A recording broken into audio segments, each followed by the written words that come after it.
What's the difference between justice and vengeance?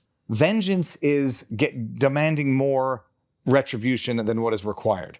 And justice is a question of getting that which is fair and proportionate.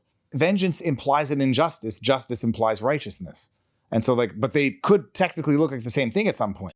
People have always said, Viva, you don't have free speech in Canada. You don't have free speech where hate speech is subjective to the person. Where hate speech, under the proposals that they were trying to put into law last year, could land you in jail. But no, so that was it. That was the first one. I did analysis. It got taken down. I discovered all of the censorship on YouTube. I had friends and family saying at the time, don't touch anything Alex Jones. I had no idea. He was the biggest boogeyman in Canada throughout the world back then. The next big thing in the evolution of my life was the Ottawa Trucker protests. Ottawa Truckers. What actually spawned me even going in the first place was people were saying, Viva, the media is lying. Because if you remember the early days, the first day they said there's a Nazi flag there, it's a swastika and a flag, it's a right-wing extremist neo-Nazi thing. They're defecating on the war memorial, which they called the cenotaph, and it was like, Viva. This is what the media was alleging. This is what state-funded CBC media was saying. And people were like, Viva, they're lying. Come down and see for yourself. And I'm like, look, I don't know who to believe, so I'm gonna go down with my camera, and if there are people dancing on the cenotaph and relieving themselves on the cenotaph, the world's gonna see it. What is your price? Because if your price is not your life, then you are for sale. Today on My Price is My Life, we sit down with Viva Frei. Viva Frei, who I've known for about 5 years, a man who gave up his law firm, his financial safety, and ultimately his own country of Canada to follow an unwavering belief that the truth matters even when it costs you. From defending civil liberties on camera to challenging government overreach in real time, Viva's story isn't just about content creation, it's about courage, conviction, and the personal cost. Now, I've known Viva because you've done analysis from a car. It was a Subaru with your dog. In the 2017, 2018, 2019 timeframe, and you did a lot of analysis on some of the cases I was involved in, summary judgment cases, motion to dismiss in the New York Times, defamation lawsuit. I thought those were very well done, and I've never actually seen anything like what you've done on the internet. So that's how I came to know you. And then there was the trucker protest in Ottawa, which you were reporting on, and finally you moved to Florida in 2022. 2022, give or take. I like when you say give up the law firm. It was like, I don't even want to say it was like a bad dog that you want to get rid of. I say I got rid of it. I never loved a day of the practice. So it was sort of something fun and spiritually uplifting to get rid of. But yeah, the financial insecurity that comes with, you say not lucrative, but a healthy legal practice, winding it down took like 2 years, a year and a half, where I wasn't taking any new clients, giving away clients, not paying myself. Commercial litigation. Commercial litigation. What type of commercial litigation? I was doing landlord-tenant disputes. I did some copyright, intellectual property. Basically, when I left the big law firm, I was at a place called Borden Ladner Gervais, which in Canada was one of the... What? BLG, Borden Ladner Gervais. Gervais. Gervais. You're from Montreal. Montreal, Quebec. You speak French. I did my law degree at Université Laval in Quebec City. Really? All in French. I did one exam in English. It was the worst grade I got.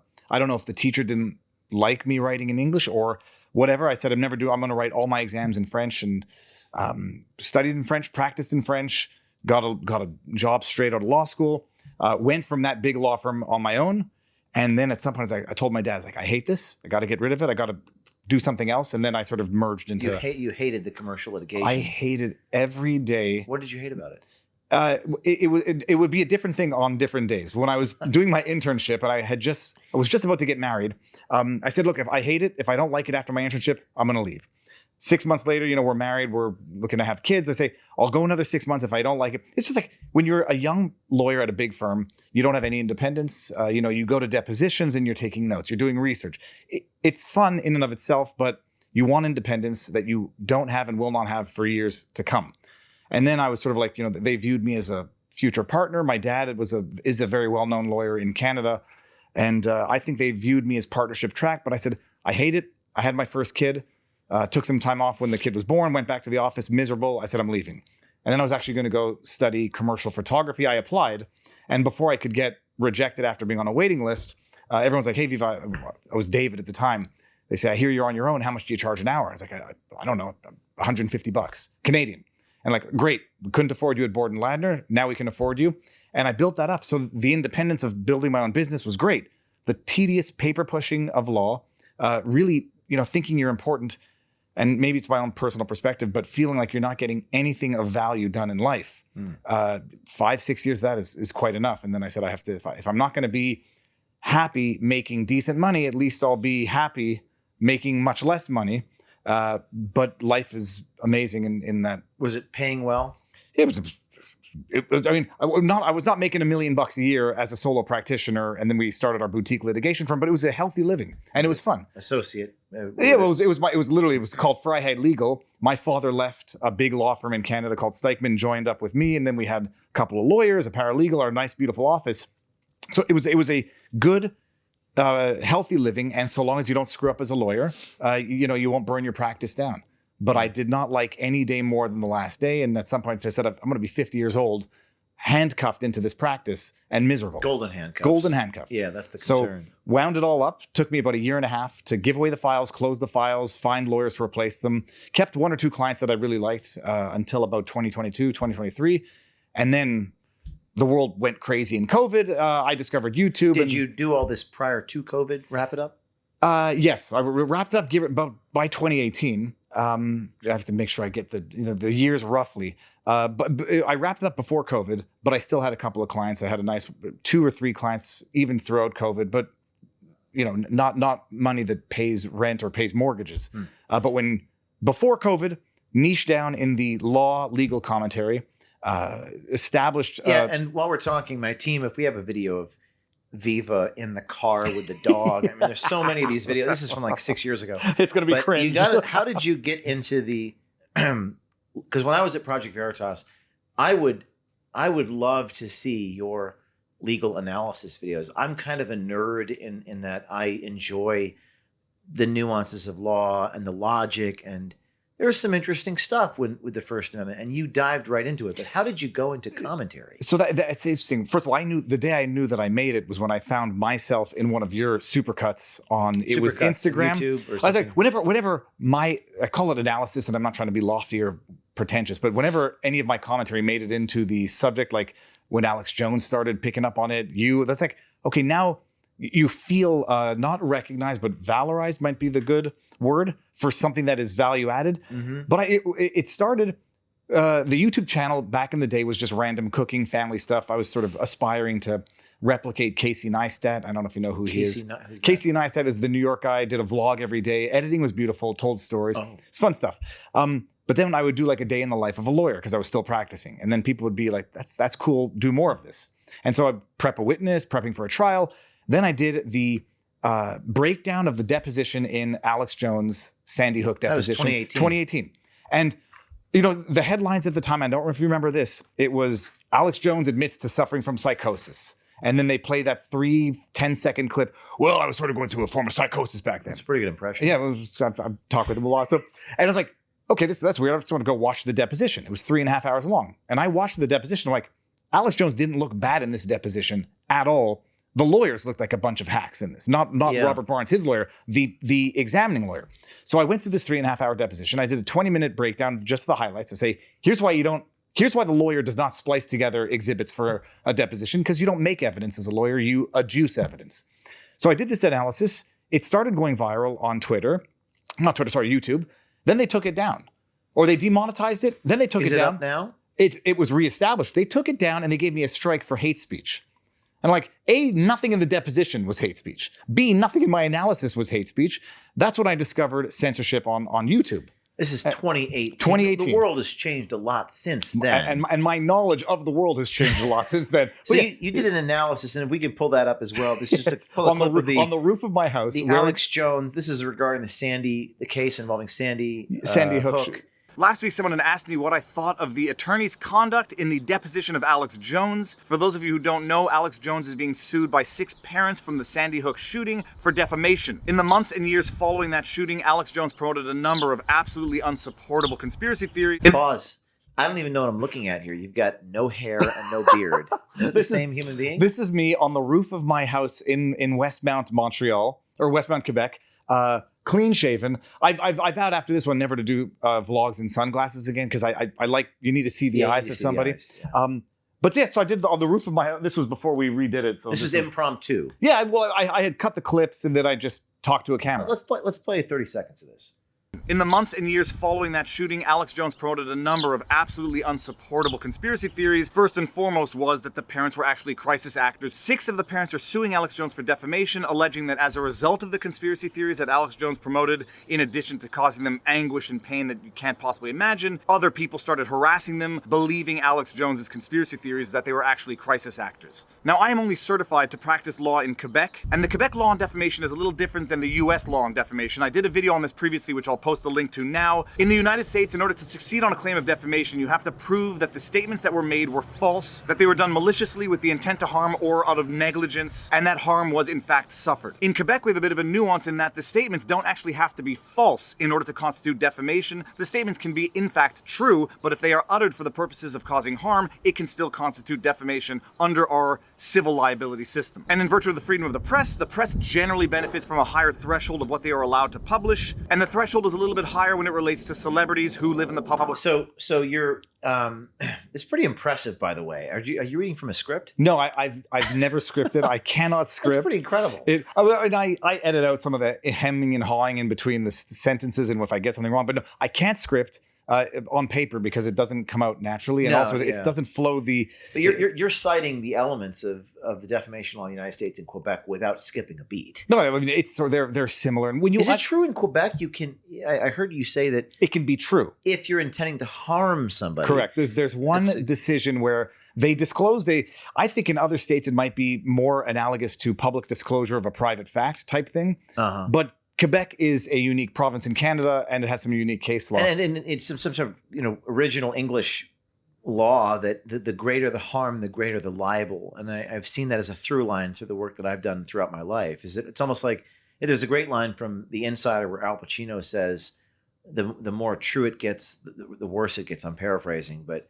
it's not that the stuff is false; it's that it's true, and the more true it is, the worse it is. It's kind of non-American jurisprudence tends to approach libel that way, right? I mean, I don't. From a legal perspective, still has to be, generally speaking, false. But from a political perspective, true. It's like the lies are not what do the damage. It's the truth that does the damage. Yes. And so that's why I say people can lie about me. No one's going to believe some of the lies. And even from a human emotional perspective, someone lies about you, who gives a sweet bugger all? It's when they say something that you feel to be true that you genuinely take the offense and sort of lash back out. But no, so that was it. That was the first one. I did an analysis. It got taken down. I discovered all of the censorship on YouTube. I had friends and family saying at the time, "Don't touch anything Alex Jones." I had no idea. He was the biggest boogeyman in Canada throughout the world back then. And I said, no, I'm doing it. I'm not going to be scared of talking about a subject because people don't like the guy. But I discovered YouTube censorship. I also just found my niche to the extent that I could. What did they censor you over? Well, they took it down and gave me a strike for hate speech. Nothing. He didn't even talk about. I'm just trying to understand where they're coming from. It's the opaqueness is the feature, not the bug. I never got an explanation. The opaqueness is the feature. Yeah, but you're just explaining what the law is, right? Not only even that, it's not even as though the video contained the video sections of the deposition contained any inflammatory, offensive, or even graphic descriptions. It was just, defamation. And then I started fighting with YouTube about it at the time. Ultimately, it came back and it was remonetized. But you realize, like I said, someone's going to go to YouTube and see that I've had a video taken down for violating the terms of service as relates to hate speech.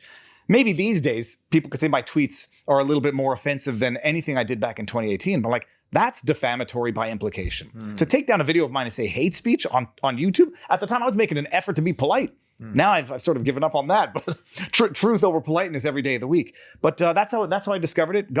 Found my niche back in 2018. What they call the law tube didn't really exist. Law tube. There was Legal Eagle. I don't know any. I'm not familiar with any. Are there any others like you? Oh gosh, there's a lot. There's let's say Robert Gouveia, Nick Rekieta, Joe Neerman, Good Logic. So Rekieta, okay, forgive me, I forgot Nick. He does some incredible work. Yeah, I mean, set aside, he's had personal issues that he's dealing with, which he is going to overcome and touch wood, come back stronger than before. But no, Nick Rekieta, Nate Brody. There's a lot of them. Legal. We have on the screen here. Legal bites. This is from you. What date is this, guys? Scroll down so I can see the date. Oh yeah, this is. Let's see the date. It's July 7th. This is somewhat recently. Oh no, I keep giving. I won't stop picking at the soft censorship on YouTube. But now I'm down with Rumble exclusively. They're deliberately opaque. That's very true. They are deliberately opaque. And they don't. You can't get humans on. No, you can't get a human explanation. There's just certain subjects that are off limits for some people. It's Kafkaesque. There's no individual that's responsible. It's just it's like it's like just a bot. It's even worse. It's clear what they're doing because it's off limits for some people. NBC, CBS, ABC, 60 Minutes plays the exact same clip. They're fully monetized with like premium ads. So it's only, they do not want some people speaking about certain issues. Alex Jones was one, because if anybody ever found out and understood truly what a judicial injustice Alex Jones went through, they might realize that he isn't actually. What is the greatest, for those who are not familiar, what was the greatest example of injustice in that case involving Alex Jones? That he never had a trial. And people think he had a trial. He was defaulted into a liability finding in both Connecticut and Texas. There was never a trial on the merits as to the defamation or the intentional infliction of emotional distress, so they never even got to some legal questions, statute of limitations. They never got to legal questions. Was it summary judgment, or how did they get? No, he was defaulted into a verdict, a liability finding. The judge said in Connecticut, then they piggybacked off that in Texas. They said he's so defaulted on his discovery obligations that you don't need to have a trial. Liability. And appreciate this. I say, like, in Canada, Quebec, having your lawsuit dismissed or tossed on a procedural basis, they say that it's sort of like the nuclear weapon of legal remedies. Like you get your day in court, period. They could have defaulted him where he said you can't defend, but the plaintiff still has to prove their case. Plaintiffs never proved their case. They never got over certain of the legal hurdles, statute of limitations, actual malice for a journalist. Well, actual malice is something, it's like you have to, and what I found in my case against the New York Times, which is something else you covered, was that it's hard to prove mens rea or intent in the minds of the defendant if you can't go through discovery with them. So it's kind of a catch-22. You're supposed to file a motion trying to prove things that you can't yet prove in this getting around the hurdle of motion to dismiss. I'm talking about if you're the plaintiff. True. And then one thing that I've learned, in covering legal stuff in the States is motions to dismiss in the States are granted, as far as I'm concerned, surprisingly often. In Quebec, you never get a motion dismissed because you have to get your day in court. Like whether or not it's flimsy, it'll come out in court. What about when is there loser pay in Quebec? Not in Quebec, no. In Ontario, and I'm a civil law. So it's tough for a defendant then. Oh, it's tough for a defendant because you get sued, you're being dragged into it, and it's virtually impossible to get it dismissed at a preliminary stage. How about the legal cost in Quebec versus the United States? I mean, everything's cheaper in Quebec, but everything's cheaper in terms of legal costs, but it's still an arm and a leg. Awards are much less in Quebec as well. So, but no, I think your audience will probably appreciate it. But it's not even that they said, Alex Jones, you don't get to defend. You got to sit there in court with a smile on your face, and they got to present their evidence. The judge defaulted the plaintiffs into liability. Alex Jones into liability vis-a-vis the plaintiffs. The only trial they had in Texas was on how much Alex Jones was going to pay, and even then, they prevented him from saying he was innocent. They prevented him from saying that he was that he had apologized, that he had retracted. They forbade him from saying. So the entire thing was a show trial to the point of literal show trial. They had cameras in the courtroom documenting this for a documentary series that I think the judge attended the premiere of. And so I did, I discovered all that very slowly. But back in 2018, LawTube, there were only 3, maybe 4 of us. It's blossomed into something amazing. And then the evolution over 2018, 2019 kept on covering stories. Then 2020 happens. World goes crazy. I end up in my car because kids are on lockdown. I got 3 kids in the house, 2 dogs. I can't get a quiet spot. One of those car videos, Team. You end up in a Subaru, and you're making LawTube. I've never heard that before.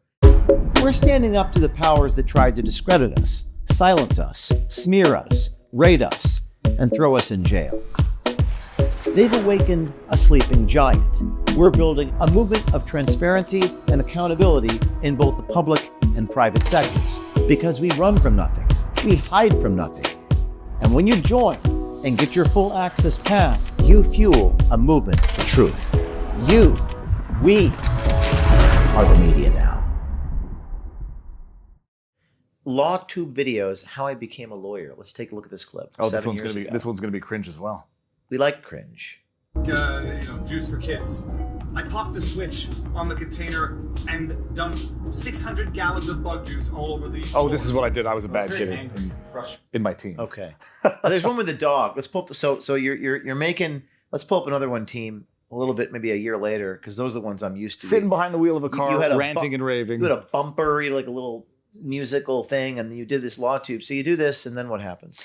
So COVID hits. That really is what changed everything, because I'm stuck at home with 3 kids, 2 dogs. I have one kid who's very young, so I would drive him around so he falls asleep. When he fell asleep in the car, I would do a video. And so I did like a video a day. He fell asleep. He would fall asleep because the kids. Whether or not he has. What is it when you need stimulation in order to relax? Like not hyperactivity, but he needed to be driven around in order to fall asleep. I was doing that, developed the niche. COVID hits, we're all locked down. I start doing longer format interviews periodically. And then I had met Robert Barnes. This is the one now you're starting to grow. There you go. The Winnie the beard. Westie. You're starting to you're on the path to long hair. Play it. Litigation Gone Bad, starring David Portnoy. Do you know who David Portnoy is? This is In what I'm retrospect, used to. I would have cut that at about a second shorter. You cut all this yourself. Yeah, I would shoot in the car, take it into the house, go edit, add some music, add some memes, post in the Wow. afternoon, tag. So play another 30 seconds. I love these videos.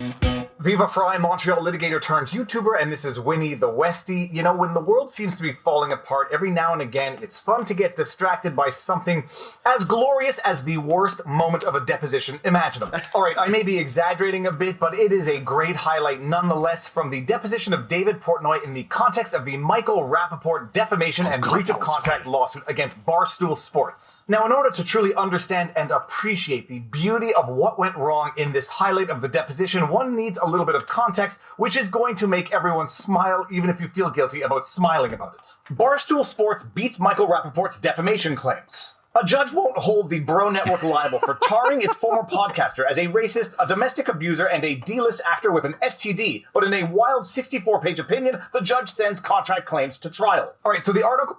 So Portnoy was suing somebody? Yeah, no, Portnoy was. Oh gosh, I forget. I just remember the Michael Rappaport. I don't want to laugh at people's misfortune, but I forget the details of this now. But I'll go back and rewatch it. But also, I would find a piece of news that interested me, get the to the extent get the pleadings, pull up some stuff, and just put the videos together. Yeah. And it started going. I built up. I went from 50,000 to 80,000. Hit On 100. YouTube. Yeah, on YouTube.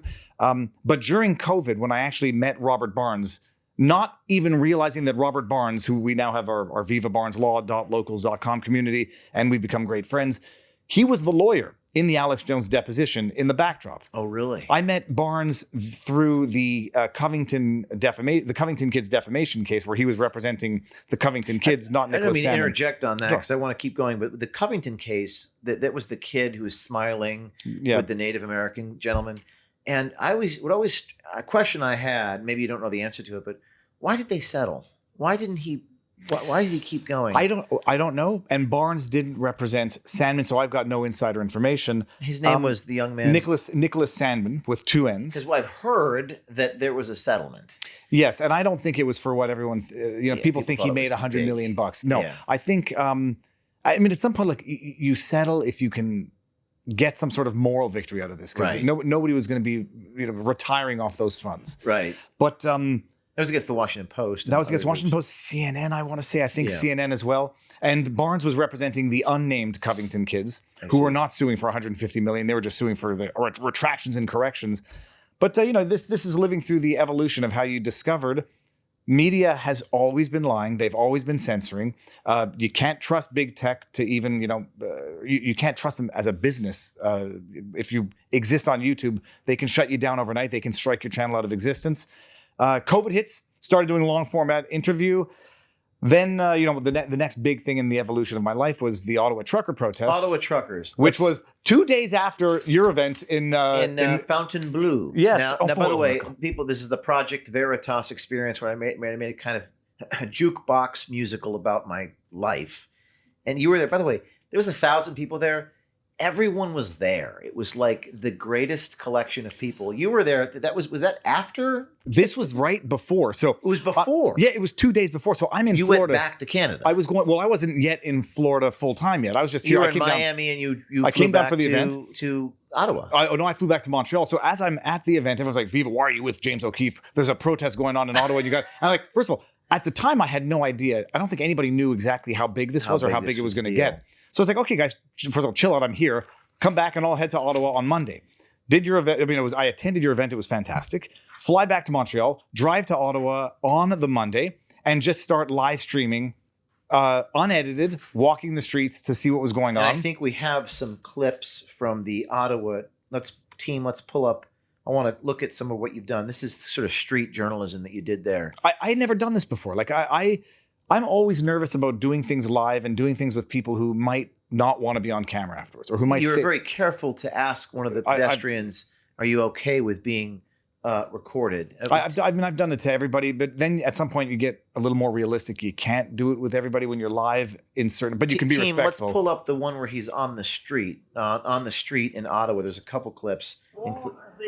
Let's take a look at some of the work that you did up there. Oh yeah, this was right after the Fontainebleau. This one was a few days into the trucker protest. This was a trucker that I was interviewing.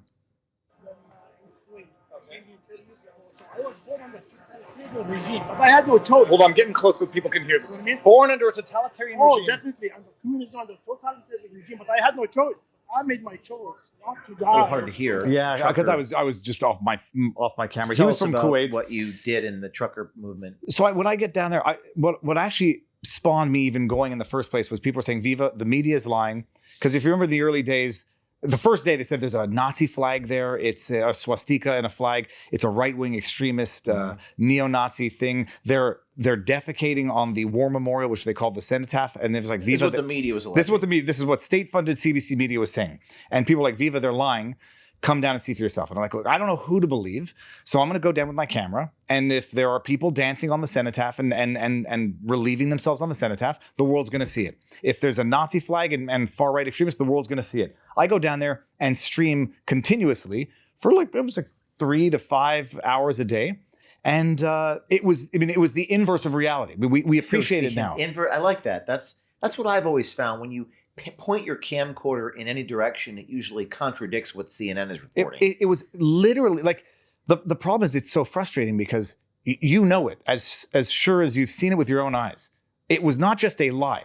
It was the inversion of reality. Did you know that prior to getting there? No, I said I'm going to go down and people. Did you intuitively know the media was lying? I intuitively knew that they were exaggerating, but I was prepared to get hate for showing what people might not have wanted me to show to the public. Like I went down there when they said they desecrated the Terry Fox Memorial. I was like, okay, if they did, I'm sorry, no judgment, people. I'm just going to show what happened. I get down there. The desecration of the Terry Fox Memorial consisted of putting a hat on his head and a Canadian flag in his arms. When they do it for the gay pride and they cover it in a 2S LGBTQIA flag, that's not desecration. When they spray painted for the Palestinian protests, that's not desecration. When they put a Canadian flag and a Canadian hat on it, desecration.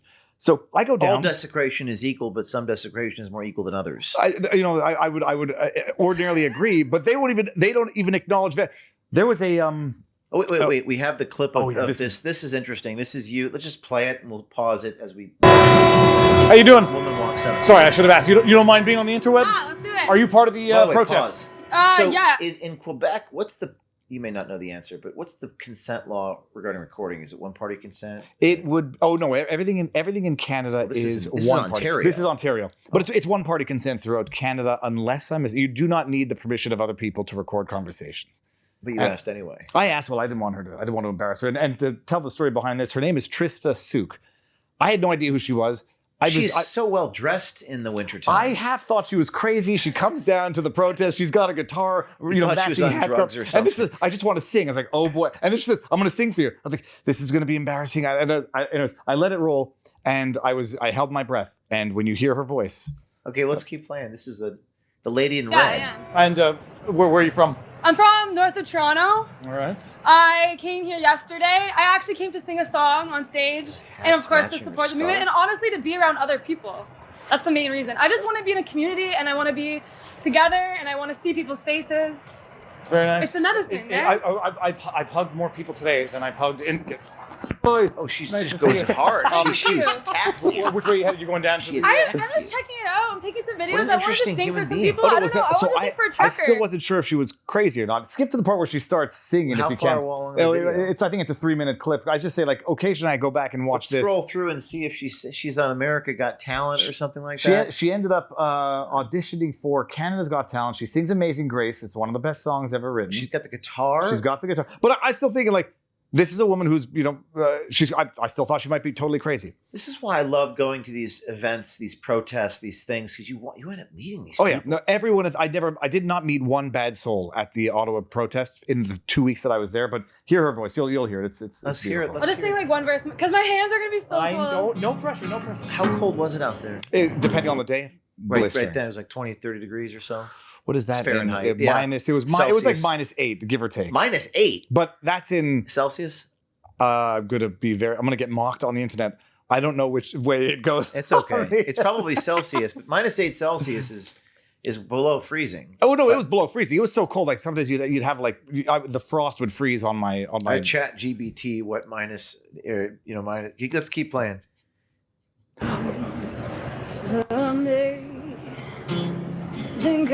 Come on, like this. At this moment, I realized she was not a crazy woman. It's 20 degrees outside Fahrenheit. How about that? That stays a red like me. Very talented. Yeah, she's. Wow.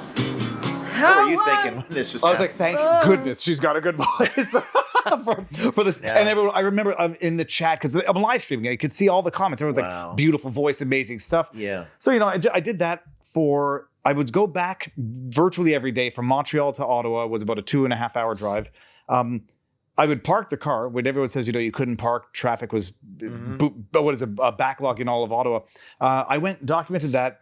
It became the biggest moment of the, of the, call it the era of the year. I mean, at one point there were like 50 some odd thousand people watching some crazy man, myself, walking the streets, just talking to people. And it was the most beautiful thing ever. It ended the way it did. And, we've since seen what happened in Canada, but that was a change in trajectory where, started doing some live streaming stuff, but had that moment, which yeah, it's There's another once in a moment lifetime of a Rumble video where there was something involving a quarantine of your 12-year-old gosh. daughter because they were unvaccinated, and there's a video of you on Rumble where you're on the phone. Talk about that. Oh no, play well. So I don't remember why we crossed the border. It might have been, I don't remember when, but we came back to Canada. My daughter, we did not risk sharing medical information. We didn't get my kid vaccinated. We were like, whether or not what we did as adults. You didn't get your 12-year-old vaccinated. I didn't get any of them, that particular shot, but we did not get her vaccinated. So when we came back over the border, you had this app. You have to say where you went and where you're going, where your address is. And then they said you had to quarantine your kid if they were not vaccinated. And I get this call from like, I don't want to judge the person on the other end of the phone because everybody's doing their job. Like a bureaucrat telling me, yeah, you got to lock up your kid for 5 days. If it play it, I'll try not to get enraged. But yeah, I was like, you'll all go to jail. This is a Canadian bureaucrat. This is a Canadian designated as a quarantine officer, I think. Just the woman sounds like she's 20 years old. Let's play it. It was moment of rage. You'll hear it in my voice. All I don't right. scream when I get angry. This choke is Dave. up. Who's this? I am. Would you like to continue this call in English or French? Let's go with English. And before we proceed, I need to inform you this call is being monitored for training and quality. Good. It's being monitored all right. Yeah, I mean, you can record it. Federal Designated Quarantine officer. Act. Federal, but just help me understand the circumstances. Why did they need to quarantine her? Because she wasn't vaccinated? Because she wasn't vaccinated. So anybody who is not vaccinated in Canada must be quarantined. But remember, they never told you that it would prevent transmission. But that's the law. That was There were no laws. This was we Well, have it says Federal Quarantine The Act. Federal Quarantine Act basically empowers the government to issue directives that designated officers then get to enforce. Nothing in the law I see. So says that they get to tell So you. that they were extrapolating. Yeah, they issue a directive. Like right I now, see. they can, in theory, under the law, if you're infected, direct you to be, isolated. If you're infected, If your daughter is infected, infected, symptomatic, whatever. I see.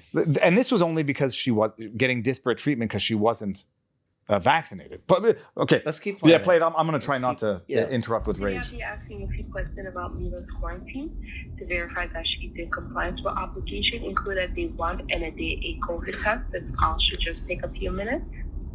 Oh, okay. Yeah, you sound Can you confirm upset. that she arrived in Canada on Keep Tuesday? playing it. We're gonna talk over it. Keep playing it. Oh yeah, that was I the confirm birthday. that, yes, we arrived in Canada Tuesday. Okay, and a record indicated that she is a unvaccinated traveler entering Canada. Oh, she had been infected also. You're Not coming from Florida. I think so. Unvaccinated. I think we were looking at a place at this time. Traveler entering Canada who do not meet the Canadian Listen to her. definition of fully Let's see what she vaccinated are says. required to be in quarantine for a minimum What's the of 14 consequence? days. Is she under quarantine at She's That's under the quarantine. address Go that you go redacted. f yourself is where she's at Oh, quarantine. excuse me. In virtue of what is she supposed to be in quarantine for 14 days? yes? No, in virtue of what? You're a lawyer Because talking she's to a bureaucrat. No, but what? That's There's no way that's this not woman's my gonna understanding of understand the what law. you're saying. Yeah, you're. It says right What here. do you mean not your understanding of What provision of law are you suggesting requires my daughter to be in 14 days of quarantine? She's under the Federal Quarantine Act, sir. No, but what provision of law is it? Because I know, Sir, I know I've read the Quarantine Act. I've studied the Quarantine Sure, Act. you have. Okay. What provision of law? Because she tested negative. We've had COVID within the last 180 days. I understand that. So she's not required to be tested again. But since she's This is not a fully vaccinated this is traveler insanity. in Canada, she's required to She's be in quarantine for Under what 14 provision of days. law? Sir, the international. Sir, the the Quarantine international. Act- What the hell was she about to say there? No, but I'm telling you, The international what? That was a Freudian slip. Yeah. or Go she's ahead, reading a keep different playing. directive. I've read the Quarantine Act. There is nothing in it that. I understand. Sir, if you go on canada.ca/COVID-19 coronavirus, you will see unvaccinated traveler entering Canada are required to be in quarantine for 14 days. I'm not sure that I don't believe that's the law. Yes, she is. She's required to be in quarantine. You can stop here. It doesn't go anywhere better. She's They're like, saying that's the law. You're saying the law doesn't allow them to do that. she says go to the website, and a website now dictates law overnight. Like but it's insanity, and it's Yeah. insanity that Canadians still seem to be putting up with. I mean, you heard what's going on in Nova Scotia recently. We saw that. Tell us about that. They're not Well- allowing hunting not allowing hiking. Hiking. No, because Fishing. You remember the forest fires from 2023? Yes. It was blowing smoke down into New Down in York, Jersey. Chicago. I remember Yeah. those fires. So those fires, I won't say all of them. The biggest fire in Nova Scotia's history of that summer was an arson. Whether or not it's exacerbated by climate crisis, which is what they want you to believe, horse crap, but it was arson. Arson and poor forest management. Also the fact that forest fires, firefighters had been fired or kicked out of the forest because they were not vaccinated. So 2 years ago, there were some bad forest fires. This year, there's some fires already, but they're saying it's such a crisis now that it's too risky to go into the forested areas, to go into the woods. Risky to humans. You might spontaneously combust. Start a fire. So Nova Scotia has banned hiking, fishing, camping. The entire province. In the entire province. Like Nova Scotia, That's I don't want to crazy. make it, it's like, I say 1.5 million people. I don't think it's very many people. It's like the least densely populated place on earth. This guy, the premier, Tim Houston, comes out and says, no, I know it sucks. No hiking, no fishing, no camping. You can't go into public forested lands. And it's the exact same pretext and the same sheep that sat down there. Like, I didn't, people are going to say, Viva, you didn't protest enough or you didn't go get arrested. First, I protested. I ran With for the office Ottawa with thing. COVID, with the COVID stuff. And they say, Viva, you played along because you wore the face mask. And, when what you were was out. the outcome of your daughter thing? You just I never took a call from them again. I mean, when I saw What that are they number going call, to do? they could have put me in jail for that. But they didn't. But they No, didn't. they didn't even. They kept on calling, and Well, I keep this up on the screen. We're going to talk about Nova Scotia in a moment, but I think that what strikes me about what you did is a lot of people just tend to get afraid and they back down, and you didn't back down in that moment. Well, but they were telling me to put my healthy daughter in quarantine for 14 days. That's actual child abuse. And then during COVID, there was a place in Ontario called the Peel region. They were giving directives that if a kid crossed someone who later tested positive because they were doing what region? Call it Ontario for people. It's a specific region, but Ontario. They said if your kid came in contact with someone who subsequently tested positive because they were doing contact tracing, that kid needed to quarantine. And they said as young as 5. And I remember at the time, people were posting, or at least posting screenshots, tweets, Facebook messages. I hear my kid crying I know people who did this. Quarantine their children. But put kids, whether or not it was for 5 days, 3 days, put them in a room and slid food under the door. What percentage of Canadians do you think did not do it like you? Was it 10%, 20%? Not, I say not enough. Not doing that. I don't know. If anybody, you have to be a psychopath to do that to your kid. But the more vocal opposition, not enough Canadians were vocally opposed to this, and too many were vocally in support of it. And if you see the relics of that today, Canadians are complacent. They're complacent. Why is that? I think it's, if I go back genetically to the country, you have America, which fought for its independence, and you have Canada, which has always been happy to be a subject of the crown. And they believe, you have your rights that are given to you by the king and the queen. And in America, you fought tooth and nail, guns in hand, for those freedoms that are God-given, that no king or queen gets to decide when and where you get them. And that history, that DNA sort of becomes a self-fulfilling prophecy in that people who move to America appropriate that zeitgeist, typically speaking. They say if you're moving to America and you're in Canada, you're going to say, Americans are brash, boorish, ignorant, whatever, like the Wild West. So anybody who moves to America is going to be more amenable to that stereotype. Anybody who moves to Canada, polite, although I think they're, fundamentally not just impolite, but tyrannical. So you have this sort of self-fulfilling stereotype that breeds out incoming people. But I mean, that's it. It's like, it hurts me to have the degree of resentment that I have towards the country. It's not towards the people. It's towards the government, and it's towards those who support that government. But there's also, I get so many tips, as you know. We at some days we get 10,000 messages, and the largest percentage of people that want me to go do a story are Canadians. So there's a lot of people in your country who reach out to someone like me and want me to go up there and do what. Of course, my response is, well, I might go to jail if I, not because I've broken the law, but just because it's very tyrannical. It's insanely tyrannical. You guys don't have the same First Amendment that we have, right? We do. I've been on the internet now for long. Tell me about this. People have always said, Viva, you don't have free speech in Canada. Right. In 2016, when I was covering the Jordan Peterson Bill C-16, adding gender identity to aggravating factors for hate crimes in the criminal code. And I was like, okay, no, I was A, polite, B, trying to be, neutral in assessment. But now you don't have free speech where hate speech is subjective to the person. Where hate speech, under the proposals that they were trying to put into law last year, could land you in jail. Where tweeting something could get you a fine. You have free speech. What is your quote unquote First Amendment in Canada? Not that there is a First It doesn't include hate speech. Hate speech is that which is defined under the Supreme Court ruling as susceptible of fomenting disdain towards an identifiable group of people. Say that again. I mean, I'm sort of paraphrasing, paraphrase it again. Susceptible of fomenting disdain. Susceptible of fomenting disdain, hatred, contempt towards groups of people. Yeah. And so, and the amazing thing is, when I say, going back to Quebec, defamation doesn't even have to be false. You could say things that are truthful. Like, it's gotten to the point where if you were to say things like statistical overrepresentation in certain types of crimes, statistical overrepresentation, which is statistically accurate, and it might be an inconvenient reality, but it's a reality nonetheless. One which you don't remedy, by the way, by outlawing it. It could be potentially criminal. And so, wow, it's but then the problem is you have Canadians saying, yeah, well, feelings matter, and what you don't need to say it. Why do you need to say this? Well, fuck you is why I need to say it. I don't need. There's a lot of things I don't need. You don't need a car with 6 cylinders, but you don't get to tell me I can't have one unless there's a damn good reason. You were born in Quebec. No, I was born and raised Montreal, and yet You sound like an American. Well, this is what I'm thinking. I'm discovering that they referring to the American spirit is not a citizenship issue.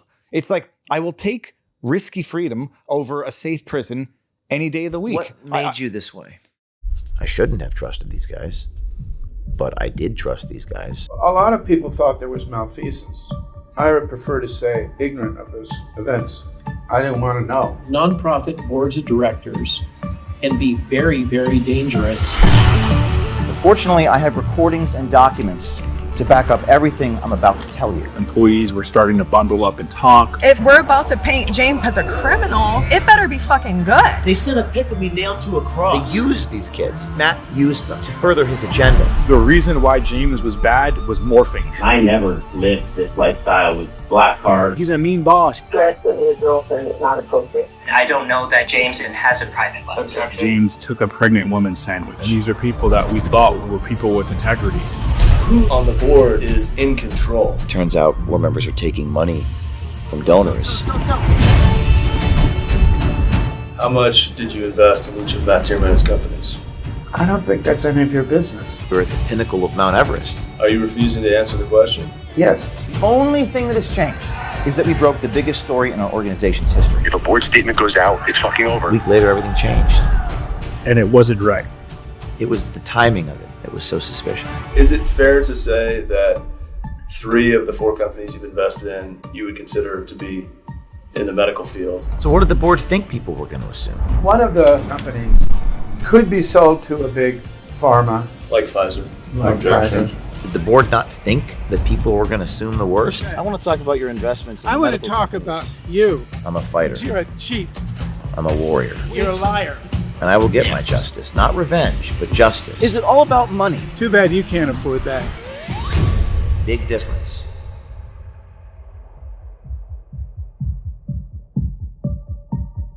How do you define conflict of interest?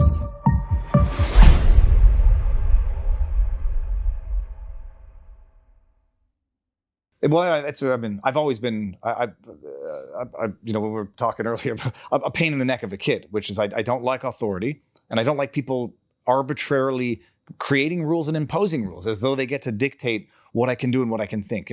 It used to be your freedom ends at the tip of my nose type thing, and now it's like your freedom ends at the inside of my mind, which is insanity. And maybe being the youngest of 5 kids, a family of lawyers, my father didn't tell me, it's okay, Dave.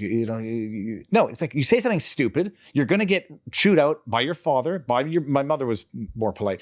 You'll get chewed out by your siblings. And so you grow up with this, don't go easy on me for saying something stupid. And also, I don't expect you to compromise on your pursuit of freedom for my own personal sensitivities. If I've got issues, and that's with me. So it was your father that instilled some. He's like he was a disciplinarian, but it was my father's a litigator. Like, he's not going to let you get away with things. He still works down. Now he's 82. He's got good genes. Okay. How old are you? I am 46. 46. So he's always, but he's been tough but loving. Like it's the type of father that you need. It's someone who's not going to put up with crap, and who's going to not let you float through life like a beautiful snowflake that can't see the sunlight because you're going to melt.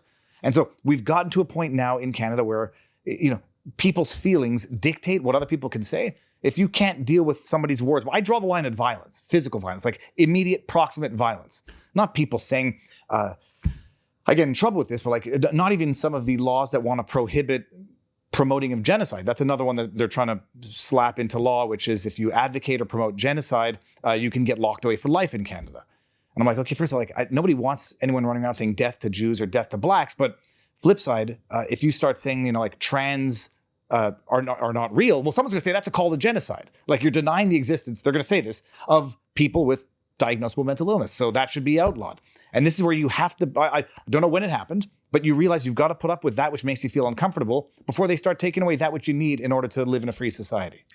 Has the propensity to remove liberties from free speech gotten worse over the last 5 years in Canada, or has it gotten better? Exponentially worse. It's gotten worse. Yeah, than the Jordan Peterson fiasco. The Jordan Peterson was like you said, the tip of the iceberg. He was the canary in the coal mine. Much worse. It has gotten much more restrictive. Much more restrictive. And they only want to keep going further and further under the pretext of protecting kids on the internet, literally. I'm like, first of all, that's not for the government to do. That's for the parents to do. And if you let your kids on the internet, they're going to see bad things. I don't know, we're roughly the same age. Growing up with the advent of the internet, all the internet was for back in the early days were snuff videos. That's what it was. I mean, maybe we all didn't grow up fine, and maybe kids shouldn't be. I don't say maybe kids should not be viewing that. But it's the parents that are, the ones who are responsible, not the government, to protect the sensitivities. And I say exploit the sensitivities of kids strictly for their own power plays. So you have this Nova Scotia thing. This is your post yesterday. I'm going hard on this guy. Nova Scotia has formally prohibited hiking, camping, fishing, and the use of the trail system to prevent wildfires under penalty of fines of $25,000. It's funny. I'm not going to do this, but I just had an idea. Like, what if I just went to Nova Scotia and went hiking? Well, there was a guy who posted a video and it said, this path is off limits. This one's good. There's paths that are good. You can take certain paths. Apparently, they're doing the exact same thing they did during COVID. Capricious and arbitrary.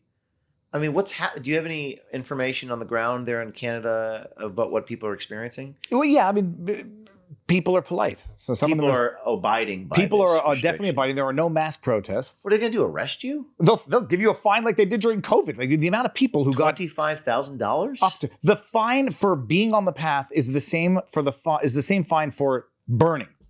Like it is insanity. For arson. For doing a fire. Like I can appreciate fire. No open fires. Okay, fine. Yeah, you'd be okay if they said a prohibition on campfires. Yeah, absolutely. They do that. I mean, they do that. I say absolutely, and then someone's going to say, well, where's the line? The line is logically correlated to the event. Fires start from fires. They don't start from fishing.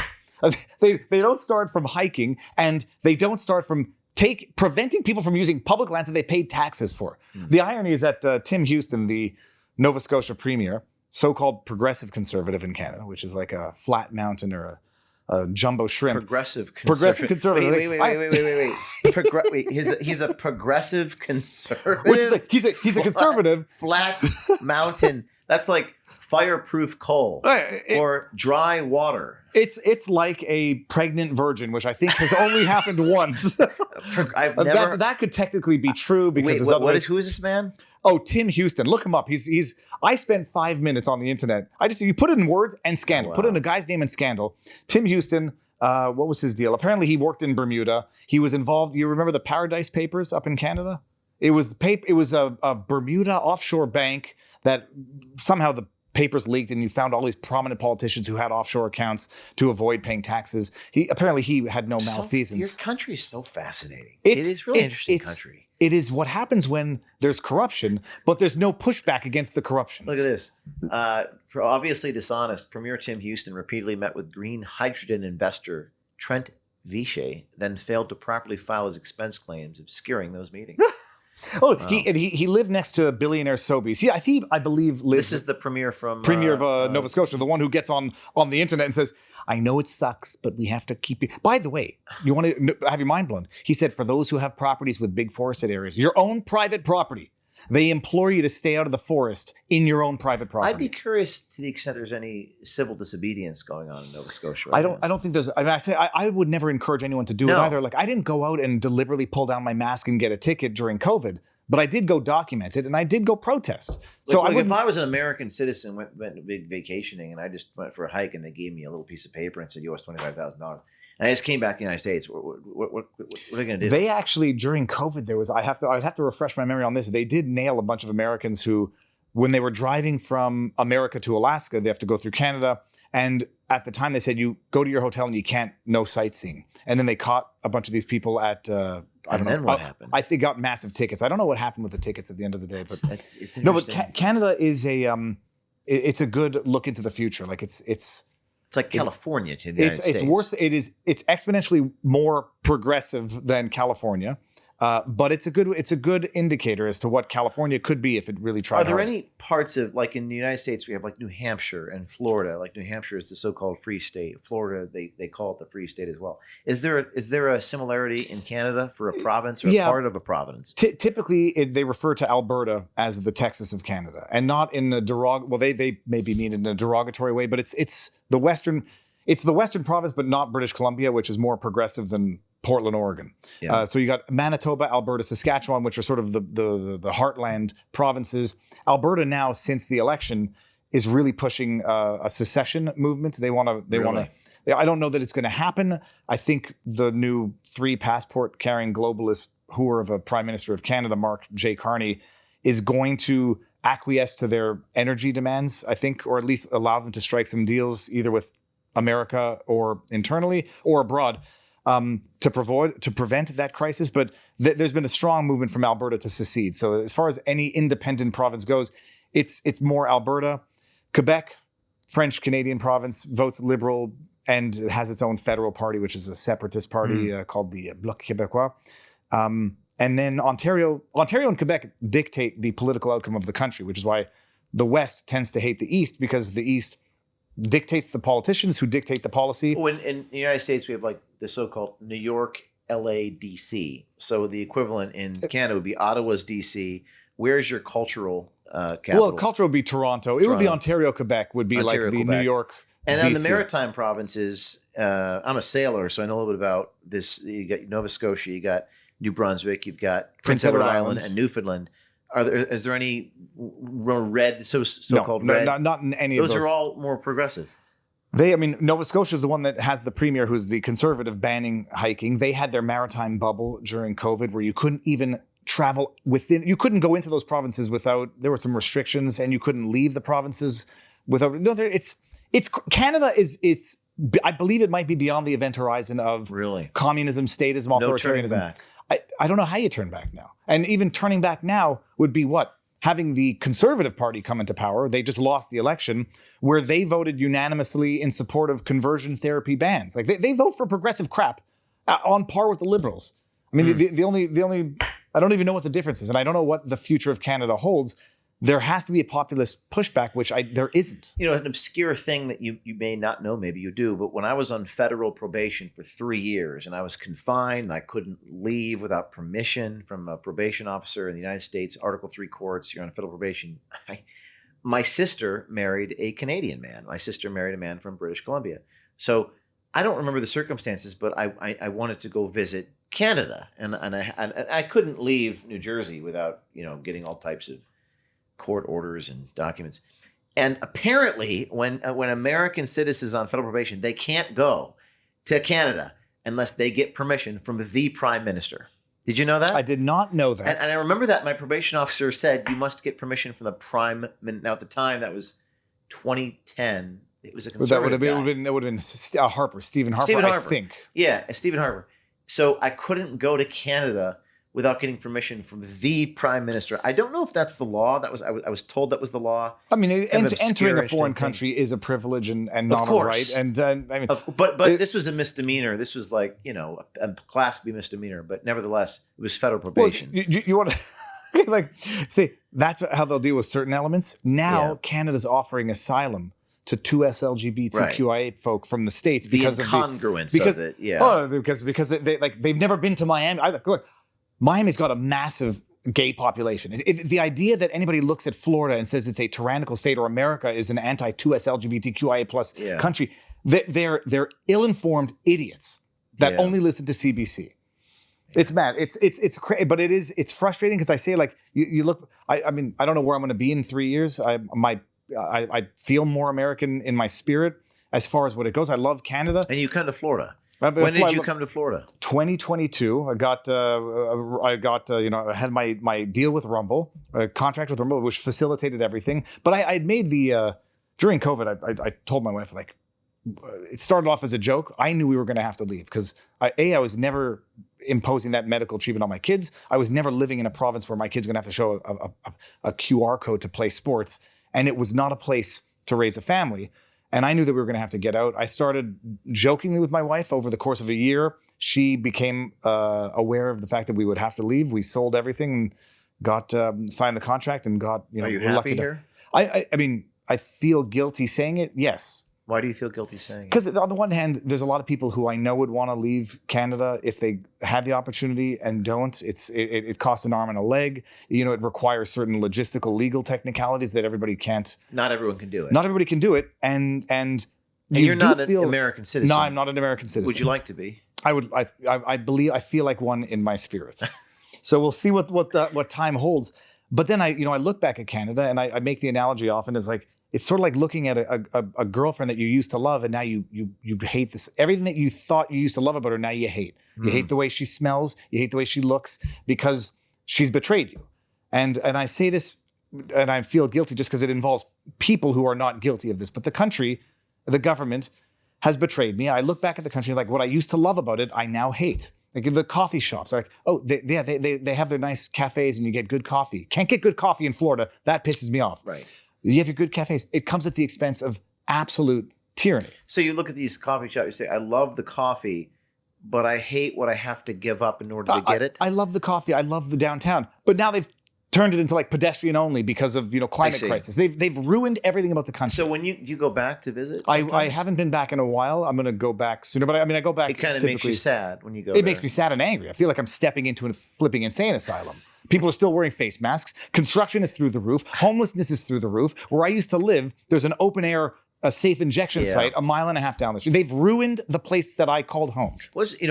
I know Gavin McGuinness, who co-founded Vice with Shane Smith, and he was from Montreal. Yeah, he was from Canada. He's about 10 years older than you. Yeah, and he's Montreal. I don't know if he's from Montreal, but I know he's definitely from Canada. They were located in Montreal. I know Stephen Crowder is from NDG. Where's that? That's where the district where I ran for federal. Notre Dame de Grâce, NDG. I didn't know that. Yeah, so he was from my riding where I ran for federal office. That's in Quebec. That's in Quebec, yeah. So when I go back to New York, New Jersey, where I'm from, the New York metropolitan area, I think there's something similar. Yeah, I went back there and I just feel a little sad. Yeah, but I grew up in the 1990s and the world was much different in every possible conceivable way. But it's just, it's almost like I've outgrown it. And I don't just mean because I'm a little older and I'm a little wiser.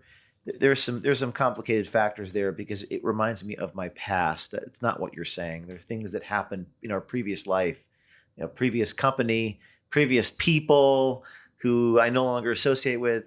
But I when I go back to that place, I think I can't live here. No, but it's similar emotions for different reasons. Yeah. But you go back and what used to make you happy makes you angry now, and it brings back feelings of not necessarily anger, sadness. Like you have to be reminded. Oh, you're talking about Project Veritas. I think it's I'm trying to relate to you, and I think it's like 3 or 4 things. You're talking about one of them, and there's no question. New York City is not 1994. Like Rudy Giuliani cleaned that place up. The broken windows theory. The subway was clean. It was the safest place per capita. Manhattan was the safest in the world. When I was in 3rd grade, I went to visit the World Trade Center, and then the bombing happened and then 9/11 happened. I always say I feel like the year 2000, everything just started to suck in New York. But the 90s were great. So I relate to a lot of what you're saying. I think also for me, it's just you just outgrow a place, and everyone has migrated. It's the great migration to the Free State. We're sitting in West Palm Beach, Florida. It's just there's a lightness in the air. There's freedom. There's no gun laws here. You can just go buy a gun and shoot it. I unfortunately can't because I'm a non-resident. Well, I need to get if I want a green card for one reason. Are you allowed to shoot somebody else's gun? I can go to a range. Yeah. So you'll take me one. We can do that. But it is there's something to be said. Florida it's flat. The fresh water has alligators and brain-eating parasites in it. The beach is beautiful. Brain-eating parasites. The parasites are more dangerous than the gators. People don't appreciate that. This is true. No, you move down here and like there's something to be said about the spiritual liberation of freedom. That's how I feel. And I go up to Canada. People are angry. They're bitter. You can feel it. And people are going to say, I'm projecting. I'm angry and I'm bitter. No, I go there. People don't smile at you. They don't want to come within certain vicinity of you on the street. You're dodging homeless people. The companies are out of business, and people are still effing crazy. Do people recognize you in Canada? Yeah. Does anyone ever curse you off? I say touchwood. No, they save that for the internet, and even on the internet, there's not that much of it. They don't have the courage to say it to your face. No, I don't think I say anything that deserves being told to go F myself. Well, as someone who's a public figure, no one really ever does that to me. The worst they'll do is give you a kind of a frown. I got the middle finger by one person, but this was during the Ottawa protest where they were clearly wearing a mask and not of the proclivities of supporting the protest. But no, by and large, like, I don't know if I'm not controversial enough. I try not to pick personal fights for no good reason. Yeah, you're not really someone who's just bellicose. But does anyone come up to you ever in Canada and say I support what you're But doing. that happens more. That is all that it happens not too often. I mean, the hair is hard to hide. Giveaway. It's a dead giveaway. But it happens. But it happens. Usually it's going through an airport where you cross more people's paths. But no, I've never had anyone say like, "How dare you say something about that in particular?" But what are they going to say? Like, I'm wrong on the trans issue about men in women's sports is fundamentally wrong and fundamentally unfair and fundamentally contrary to the law. Like, who's going to disagree with that? Someone's going to say, "Yeah, I believe a 14-year-old should get puberty blockers." Like, good. I mean, I think it's genital mutilation. You're going to hate me for that. Hate me for that. But I think not controversial for the sake of being controversial, and I have not gotten. Maybe I don't make as much of the hate that I do get, like some people online. But no, I think touch wood. People seem to not hate me. Yeah, I mean, it's like I was up there on the Thousand Islands on the 4th of July. So that's a beautiful place. Beautiful place. You ever been there? Only driving through to cross the border. It's like I was there on Canada Day, which is July. What day is it? July 1st. Did they let Canadians celebrate it? This year? Yeah, this year, July 1st. Yeah, I mean, I was there on July 1st, and everyone was waving their Canada flag along the. For those of you who aren't familiar with the area, there's only a couple miles separating Canada from the United States and the river. And yeah, I was there on a few of those Canadian islands. It's a well-off area as well. Financially well-off. The houses are beautiful. Yeah. Excuse me, this is Ontario. Ontario, yeah. I mean, because it's island homes and it's gloriously beautiful. I had a very narrow shipping channel through there, so you have these tiny, tiny little islands. I mean, some of the islands are the size of this room, and there's a house on it, and there's people with Canada flags. I mean, I was on a tiny little sailboat. And there were people waving their Canadian flag. I had an American flag. And they were like waving their Canadian flags. I was like, maybe I should take down the American flag. I don't know if they're waving at me out of Canadian pride or waving it at me as a middle finger. I don't know. It's a question what the Canadian flag means right now. I call it faux patriotism. Faux patriotism, sorry. Faux patriotism? Yeah, because during the Ottawa Trucker protest, you literally had the CBC saying that the Canadian flag was sort of like, the calling cry of the far right. They literally said like, the flag and freedom were the rallying cries of the far right. And now since Carney comes in and they want to pretend to be patriotic to stick it to America, now they start flying the Canadian flag as a form of patriotism.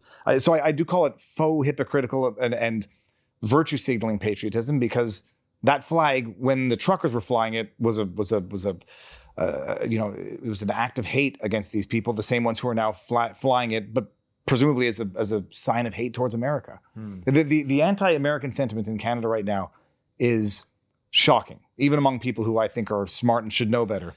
They do blame America and Trump for everything that's going on in Canada. Well, I appreciate you're willing to be so honest and not sugarcoat it. I mean, a lot of people, they're very politically correct. Oh, they're nice people. But even, again, speaking as someone relating to what you're saying, as someone from the Northeast, I find people in New York, I don't mean upstate New York. I mean New York City metropolitan area, Westchester County, Connecticut, and New Jersey. I just find them to be, half of them are miserable and neurotic. They're just mean. Well, not nice. The neurotic part I could relate to, but the miserable, I'm joking. The wrong type of neurotic. No, but I know what nasty. I know what you mean. And when people say Canadians are polite, it's the I'm not going to use a hyperbolic or an offensive term. It's not even faux politeness. It's surface level politeness. It's subservience. And the subservience is politeness right up until the time where someone else is not sufficiently subservient. Then they become teacup tyrants. Like it's like, oh, they're nice and polite. Hey, how you doing? And then they see you in the park and they call westbound security because you're in the playground when you shouldn't be. Like, it's not politeness. It's subservience. You're in the parking lot outside the department store, not wearing a mask, and the Karen becomes instantly like tyrant, like crazy. It was one of the videos. It was fantastic. When they were enforcing the vaccine passport, you had to show your QR code to get into department stores. And I said, I got 2 shots for whatever the reason. I said, I'm not showing you a damn thing. And he says, well, you can't come in. I was like, yeah, I can go to the pharmacy. You're not allowed to deny me the right to go to the pharmacy. It was a Walmart. So then the guy's like, all right, I'm going to walk with you from the front door to the pharmacy. What do you need? I said, I need a bottle of rubbing alcohol. He walked with me, get it, and then escorts me out. So like it's politeness when you follow the rules. That's fake politeness. It's not Oddly real. enough, the most polite people in Canada were the ones protesting, were the ones saying break unjust laws and defy these unjust edicts. I think I know the answer, but tell us from your perspective at the end of the protest movement, it kind of just, if my memory serves me correct, they cracked down using some emergency. They invoked the Emergencies Act, which allowed them to use, basically, it allowed them to, for lack of a better word, suspend the Constitution. I know Trudeau says we're not suspending the Constitution, but we're just coming in with a militarized police force, literally beating veterans, literally jailing people, arresting them, detonating concussive grenades. Patriotic community did what? They dispersed. They dispersed. They went home. They dispersed. Some of them got because arrested. They don't want to get beaten up and go into jail. Some of them had their lives ruined. I mean, you heard what's going on with Tamara Leach and Chris Barber, the two supposed organizers of the protest. They were convicted on mischief and counseling mischief or counseling to defy a court order. And the Crown wants to lock them up. Mischief, non-violent mischief. The Crown wants to lock them up for 7 and 8 years, respectively. They submitted sentencing memoranda to have them locked up for 7 and 8 years. Literal rapists don't get that much time in Canada. There was a guy who literally kidnapped someone who was later murdered.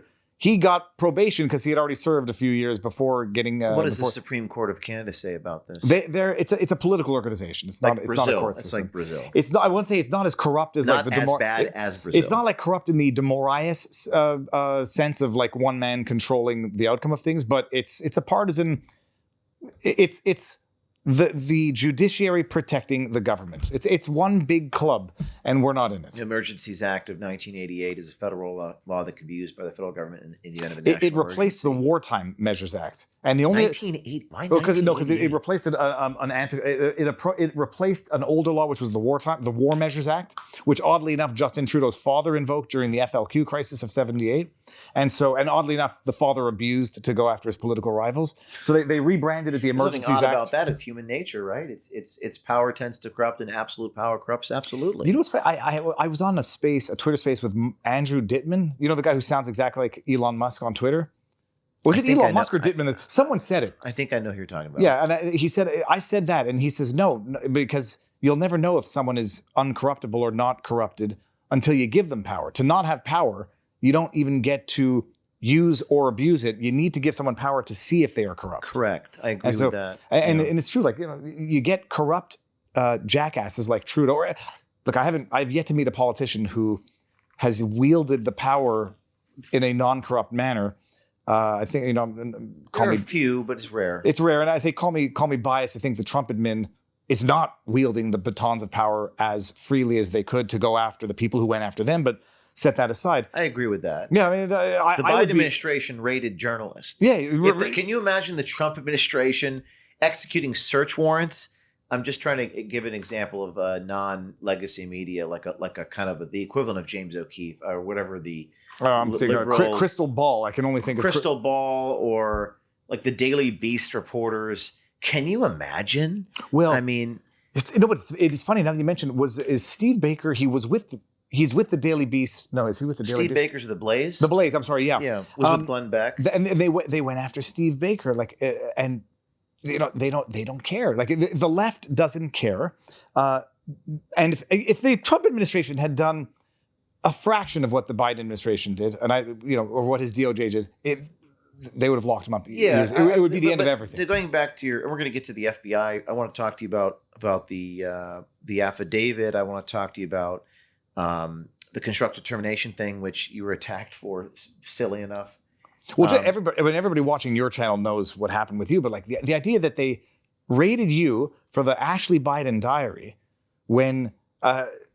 As far as I'm concerned, she deliberately abandoned it there to try to sabotage her father, but no element of criminality, no hint of criminality. But going back to the absolute power tends to corrupt. I think you're right. I think if you want to test someone, you give them power, and the appropriate. Like I found this true in my life that if you have an appropriate level of character, you will treat power like responsibility.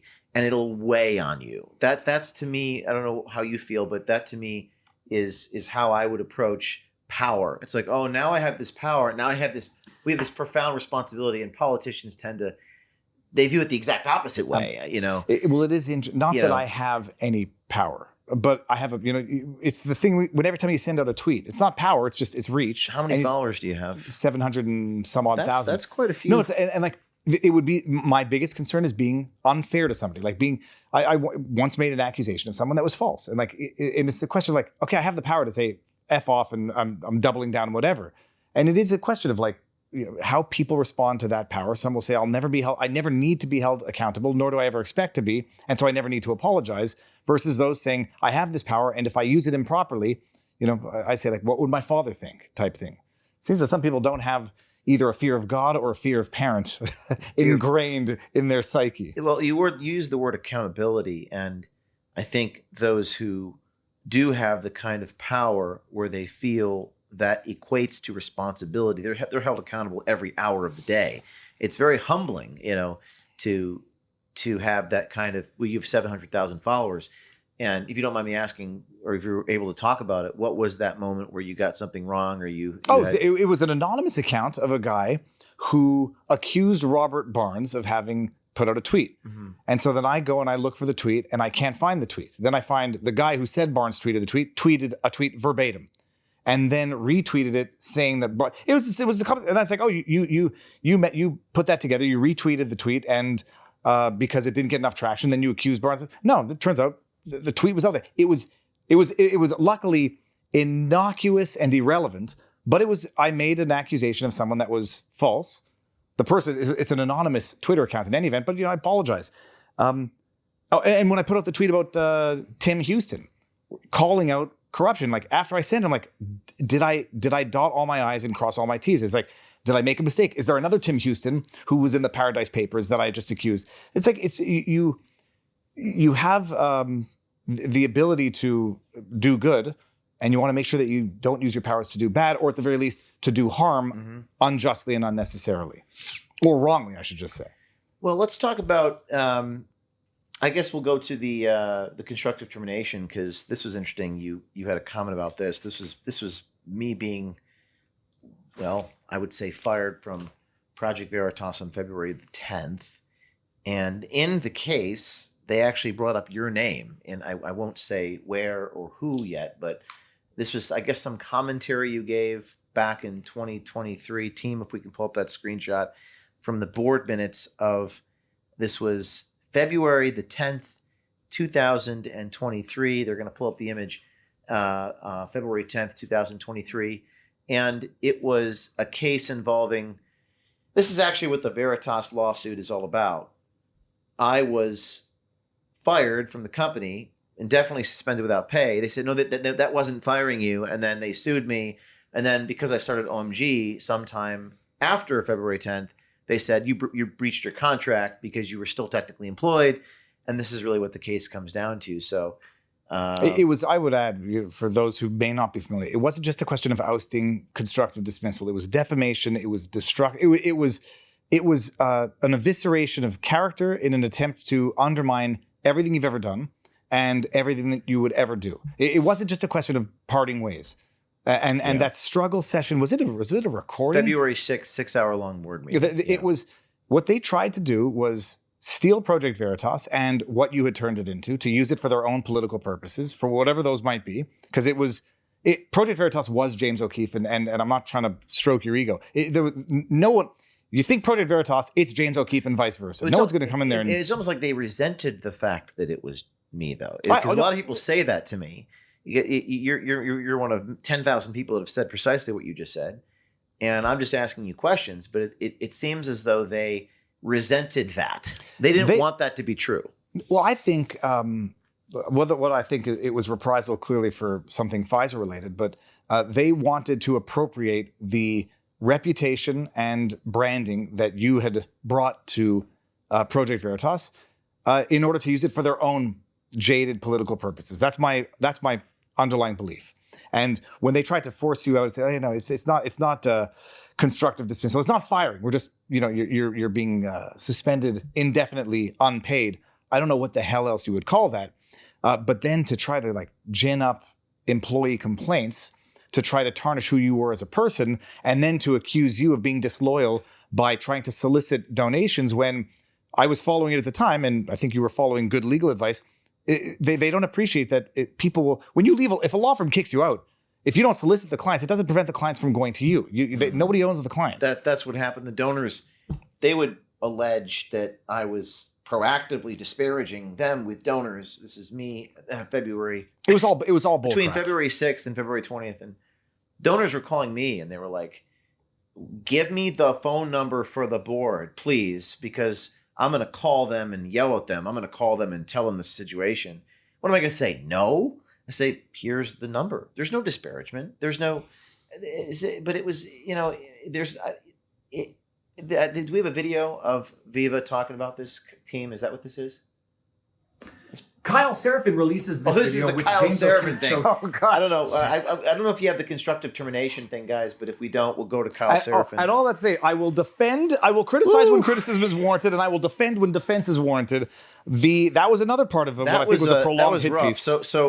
So apparently we've learned that Matthew Tiermond provided Kyle Seraphin the video tape of the bar incident in DC. He provided this woman, this 20-year-old girl who was she had some drinks, but I think I bought her one drink. But what was funny about the woman in DC, we I don't know if the audience knows what I'm talking about, but this was a videotape that Kyle Seraphin, the former FBI agent, published of me in a bar, and I said we should turn the camera on. So this other guy turned the camera on, the iPhone on, and as sloppy as she seemed, she was like, I don't know, she was Eastern European or something. She worked for Chuck Schumer, and and I was like, so tell me about your boss? And she's like, you know that I cannot talk about my boss. So she was like clever. I was like, oh, you're like kind of over dramatizing how intoxicated you are. Like, you know what I mean? Like if she really was drunk, I felt like she would have been more open-lipped. Look, if someone wanted to sabotage, if there were a double fakie sabotage, that is one angle that this could have been. It's a Chuck Schumer at a bar. How does anyone working for Chuck Schumer not know who you are? I don't remember if she knew who you were. Well, a lot of people don't know who I was, but most of these people in D.C., by the way, I didn't intentionally go after this lady. She just happened to be, I was at a wedding, and I was with the wedding party in this restaurant, and this woman starts hitting on this other guy who was a guest of the wedding. I mean, hitting on him hard, saying things I don't even want to say on the air. And, a lot of stuff that we record, we don't publish. We at Project Veritas, the stuff that exists on our server, there's a lot of stuff I would never publish. I don't publish people's sexual stuff that they talk about because I believe that to be an intrusion. I think there are certain facts that are not public and not newsworthy, and I'm very careful to redact that. Like I have hundreds of examples, but there was one example in New Jersey where a union official invited us to go up to her room and engage in a threesome. The individual in question is married. I'm not going to publish this. I say you're good to have it on camera because if you don't have the evidence on camera, in that particular case, I think you could have been easily accused. What's interesting about the Kyle Seraphin, and keep this stuff on the screen. My team is pulling up clip after clip. We don't get to it. Is that they published the stuff that I didn't publish, and they're trying to make the argument that it's really weird. They're publishing it, and then they're trying to hold me culpable for doxing a lady, which I didn't dox because they published it. I didn't. And one must understand there is a difference between recording something and publishing it. And Seraphin, he didn't blur the woman's voice, so she was easily identifiable. And then the aggressor becomes the victim. Well, this is Seraphin. I follow him on Twitter. He does some good stuff, but he seems to have had a vendetta for you for whatever the reason. Yeah. And I publicly addressed that. Steve Baker also talking about him. He was not quite as malicious against you, but they're like, a man would have helped her, call her a cab. Oh, or whatever. the Blaze guy. Yeah, I was like, first of all, like. You don't even know if that was a ploy to get James O'Keefe, pretend to be drunk and try to make him look bad, or accuse you. She asked me to grab her boob. Nothing good happens after midnight, James. I refused. I refused. She's like, grab my boob, and I was like, I mean, I know that this is being recorded.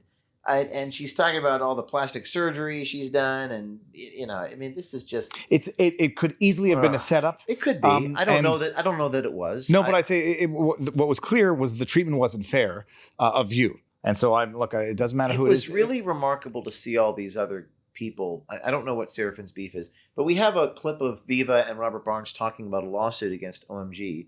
Let's play a little bit. They're going a coup by bad faith, corrupt actors who wanted to silence James O'Keefe is Robert Barnes. And effectively shut down Project Veritas, people like Matthew Timmon and others, in terms of at least their populist direction. And now we see confirmation of that because they have confirmed in their lawsuit that their goal was to effectively mute him, to prevent him from doing anything. They suspended him. Now, here's a little trick, by the way. They say they suspended him with pay in one section, and then a few paragraphs later, they just say they suspended him a few days later, and they don't say whether he was paid or not. No, we know. In fact, if you read through the whole lawsuit, a reasonable inference is they paid him for like 3 days and then quit paying him. And forbade him from using the company credit card, forbade him from doing anything. But no, he wasn't doing fired. His job. So, like the what are they seeking? They admit that basically that the whole along their goal was to gag James O'Keefe by the nature, and that they had some sneaky lawyers who thought they had found a way to do it and didn't understand who and what James O'Keefe is. And so they so what are they seeking? They're seeking some of the most ridiculous remedies I've ever seen. They are seeking to prevent they want a federal court judge to legally prohibit James O'Keefe from even contacting or talking to people he's known his whole life if they merely were a donor, prospective donor, employee, or contractor of Project Veritas. Man, just sit there and shut up. Okay, so guys, if we could please pull up on the screen the board minutes from February 10th I just sent you. Yeah, what's amazing is Barnes is more often than not very, very right, and was right again there. By the way, I remember I was at a hotel there, which is why the internet connection was glitchy. Yeah, so this is the board minutes from February the 10th. Indefinite suspension of Mr. O'Keefe without compensation, which I think you called constructive termination. That's just termination. That's just termination. What the hell? Constructive dismissal typically is they change the. I mean, I guess changing your remuneration from something to nothing is constructive, but typically it's like, I don't know, if you're an executive and they make you do secretarial work, they're not firing you, but they're changing the terms to the point where janitor, what are you? So. Okay. So they suspended you without pay after having February subjected 10th. you. Yeah, that was after the February 6th. So February 6th was the subjecting me to the 6-hour-long struggle session, I call it. 6 hours. And 6 hours long, and the grievances and the.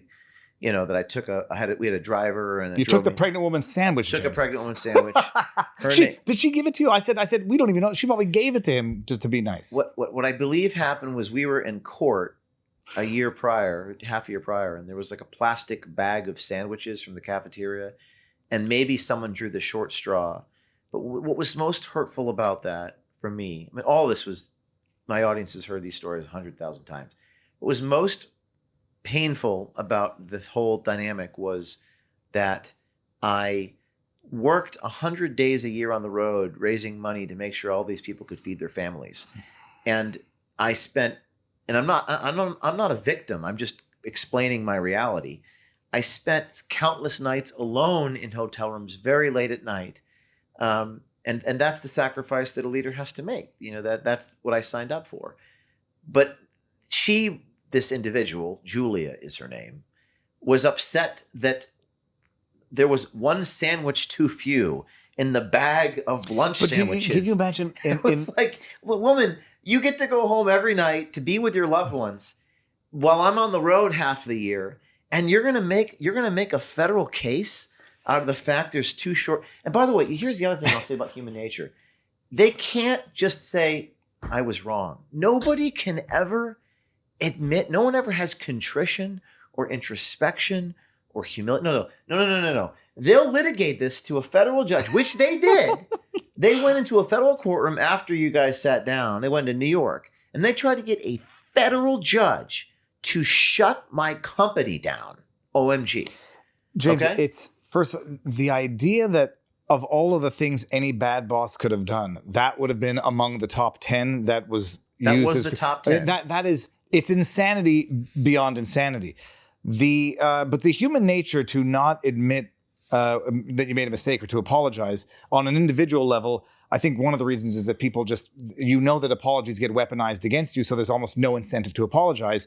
On a professional basis, from a lawyer's perspective, you can never do it. You gave bad advice to your clients. You took money for what you shouldn't have done in the first place. You got to double down, triple down, and then have it thrown out by court. And when it happens to get thrown out by court, blame the court Blame system. the judge.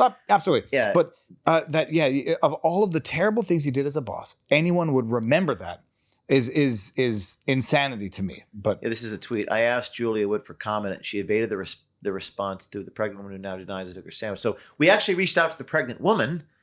And the pregnant woman denies I took her sandwich. This is actually something that we did recently. I mean, can you imagine? So then, wouldn't I be the one being defamed? And then what happens journalistically is they say the person that we reached out to is either she isn't knowing or she lied. This happened multiple times throughout this whole ordeal. So there was a fabrication or a grievance. An exaggeration. It might have been a joke. It might have been a joke at the time. There's a kernel of truth. Like maybe there was a bag and there was one sandwich too short, but somehow that becomes I stole that other woman's sandwich.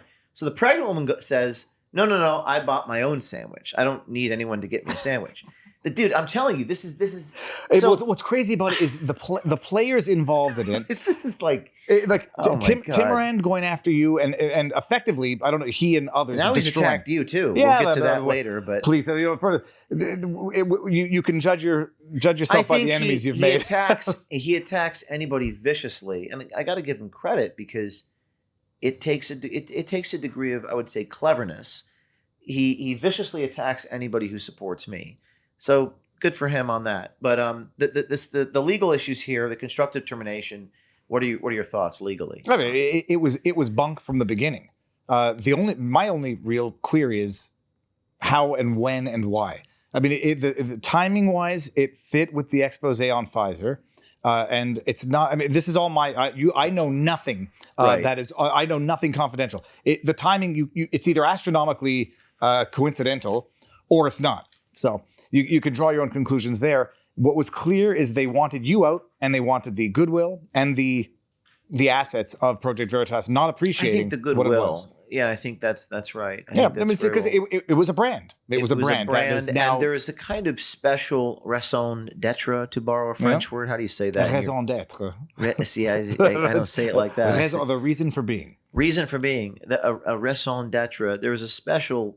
Even this motto and the slogan that we have here, I think there's a special something in the core values and the virtues of what we stand for, and it's a story about human nature, about ego, about pride, about greed, about it was a company, but it wasn't really. It was a corporation, but it wasn't really a company in the traditional sense. It was a mission, and when you get big.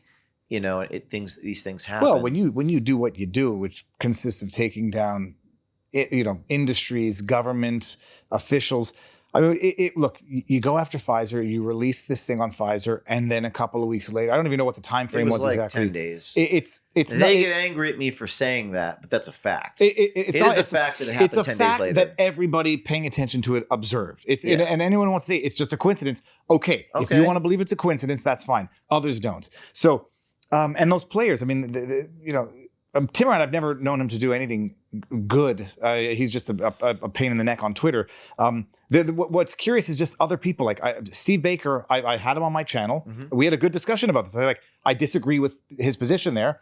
I think it's a principled position. Principled, you should. What did Baker say? He was the one a real gentleman would have called her a cab and whatever. With the Seraphin clip. And Seraphin, I know that he's taken good positions on other issues, and I'm curious as to what the issue was with you, because I found that attack to be unfair. If it were right, I would. I remember when you came out. I remember that video that you did. team, if you want to pull up the Seraphin, the Viva Seraphin video, you had loaded up a few moments ago. It's not that you're a friend and it's bad. It's that it was unfair, and there have been unfair attacks on Candace Owens, and I don't think she's a friend, but it's like you just have to be fair in your attacks, and I will not. Let's just play about 60 seconds of your frustrated Kyle reaction. Seraphin releases this video, which James O'Keefe chose not to release, which would easily allow for the identification of the woman. That's fine. Discloses alleged medical information of the woman if she needed an ambulance at the end of this. I'm curious to know if that in fact occurred. Right. Because from the suggestion, it was something to do with James O'Keefe's conduct that required an ambulance for her. If it's her drinking herself stupid, I presume it's not the first time, and it's certainly not attributable to James O'Keefe. Bottom line. Provides a video which would clearly allow for the identification of the woman, discloses medical information, and in his tweet, mentions that she knew what night he was calling her about. So he's soliciting information from this person in an attempt, apparently, ostensibly, to take down James O'Keefe. Now, recall the last time James O'Keefe was taken down or attempted to be taken down. Remember the last time Project Veritas was infiltrated and destroyed from within in close proximity to a certain Pfizer video that was released. It might have been a coincidence. It might not have been a coincidence. We don't know. Those are the dots. Connect them if you want. I forgot I had said this. Yeah. So this is, and the truth be told, I didn't ply her with alcohol. I think she had half a drink in my presence. But one of the things that my adversaries try to do, and this is, I'm sure your adversaries do it, is they'll say things so confidently that aren't so. You don't do that. I don't think I've ever done that. In other words, they'll go out on a limb and make presumptions, and they'll state them as fact. Like, James plied this woman with alcohol. He got her drunk. How can you say that? I did not do that. But worse still now. I remember what I thought at the time, where they said she required an ambulance afterwards. I thought you had done something like the ambiguity for anyone who wasn't really is that you did something even worse to her that required an ambulance. I forgot the ambulance because she got too drunk. First of all, what do you like? It doesn't happen very often. You're not the person's father. She was clearly drunk before. It's the bartender's fault. Totally. Oh, but I don't even know how drunk she was. She was tipsy. She was acting overly drunk. But it's gossip. It's gossip. But it was being used to try to discredit you in ways that I thought were unfair. I thought the fact that they published the video, and I think did she get fired? I mean, did she get fired? I don't know. I should do a Where Are They Now? But I don't. The poor woman. She didn't do anything wrong. She hit on a guy. She said please grab my tits, and she said, "Don't do it, people." James, it was a honey trap. I didn't do it. Yes. In fact, if you see in the video, I'm literally going like this. No, I was not trying to suggest you did. You pointed. I think it was you or Barnes that pointed this out. But the bottom line is, my reaction was, some guy was filming on his phone, and I said. And we looked through it to see if she did anything improper regarding the senator. And when we produced our videos, we would redact. But the bottom line is, we thought this is not appropriate for the public to see this. A distinction lost upon Mr. Seraphin. And that a point you pointed out. But we don't have to beat that dead horse. No. All that to say is, if a girl asks you to touch her boobies, don't do it. Had you not had it on video, I suspect you might have been facing charges of some sort of sexual impropriety. I don't think, first of all, fair enough. I don't think that would fly muster in a court of law that treats the law equally. Because if a woman asks you to touch her and she consents, she actually is able to consent. There's nothing illegal about sexual activity. Set aside the court of the courts. There's court of public opinion. The rumors would have been circulating, and she's drunk. You can't do it a drunk. And the other thing that Seraphin has suggested, which is bizarre, is that if you're a Christian, you're not allowed to flirt or have sexual relationships with your partner. That's a whole other story for another day. We won't do the theological discussion today. I mean, what are your religious views? If I say I'm born Jewish, I'm going to get accused of being anti-Jewish. We're a Jewish family. Mm-hmm. We're Kohanim, like of the tribes that descended from the Kohens. But I can say that I'm at a point where any spiritual leanings that I have are not affiliated or tied to any one organized religion. Mm-hmm. And the other reason why, I'm born Jewish, nothing I can do about it.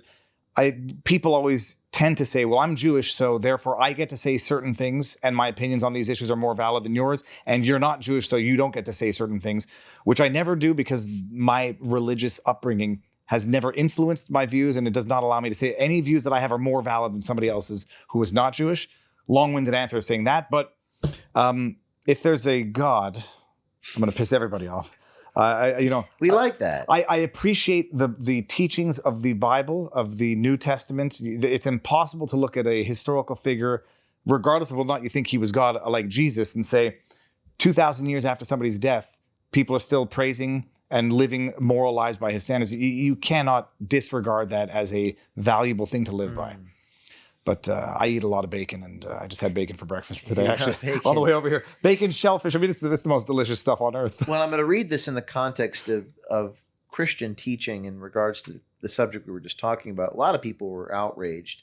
And after you made this video, I was looking at some of the comments, and Seraphin commented, and others commented. I'm just going to read this to you, that they're addressing Kyle Seraphin, not you, but they're commenting on your video. You, Kyle Seraphin, are putting good people who care about his work in a position, they're talking about Seraphin publishing my private life stuff separate from this, to defend his personal sexual life, which subjects them to ad hominem attacks by any megaphone that wants to hurt his reputation. Christian teaching emphasizes the importance of respect for the dignity of individuals, even in the midst of conflict. Forgiveness and reconciliation are preferred means of dispute resolution. Public shaming, as you're doing, should be avoided as it undermines the dignity of the individual and can potentially harm the community. Look at the comments on your post, Kyle. Some people seem to think that's the intention to shame. And I find this interesting because they have a First Amendment right to do it, perhaps unlike other countries. But in journalism, I feel as though, and I would like, maybe we can finish this up by asking, because I think this is important, the intention is the public's right to know. So if I'm a reporter, I want people to know information. But if I'm just trying to hurt someone and shame them and smear them, even if it's like true, like for example, I'm going to report on how you talk to your wife in the bedroom. I don't know. It was funny, and I'm even reluctant to bring up these specific examples because you rehash these public incidents.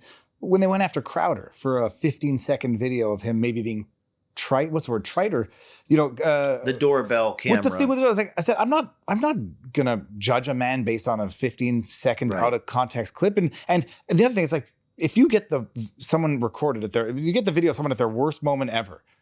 Anyone, it'll probably be pretty bad. We've all said things that you wish you could take back.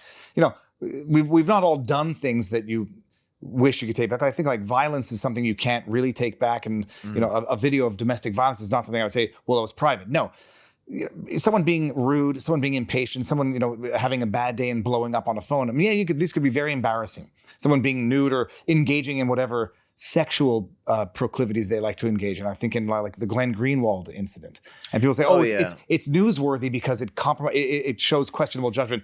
I don't want to know what you do in your bedroom, and I'm not saying this because I'm a freaky pervert. I'm probably a very, very traditional married. But any man married to his wife, what you say during sex is so outside the bounds of.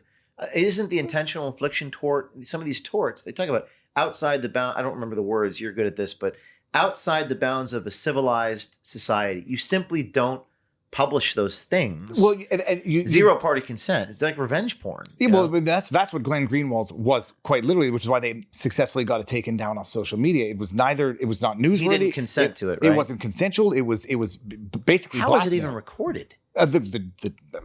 Take your guesses as to how that was recorded and leaked. But no, it's I do think like there's something to be said about a fear of God, and whether or not one believes in God. I believe there's always a camera rolling, so you behave as though there's always someone recording. Watching. So you don't like. It's not even a question of being good just for the sake of not being caught being bad. It's have a fear of some higher order that is always watching and is always judging. And if everyone saw this, what would they think of you? Well, we've all been very impatient. We've all lost our temper with other people. We've all said terrible things. And if someone happened to have that and just release it for the sake of releasing it, just to take down a person, that's where it crosses the bounds of decency. It's like the law of non-contradiction. Like when they start shaming you for what they are, and I can't get into it just quite yet, but it was like you ever what do you say to your wife in the bedroom? It's like you don't want to become what your enemy is. It's like Nietzsche says, you don't, I don't remember if it was Nietzsche, but someone said, when you're fighting monsters, be careful not to become a monster. Don't stare into the abyss, because the abyss will stare back into you. And that's very, very, I think it's more profound than people realize. But certainly... Well, it's the argument that I've had in terms of like the limits to which you will go to vanquish your enemies.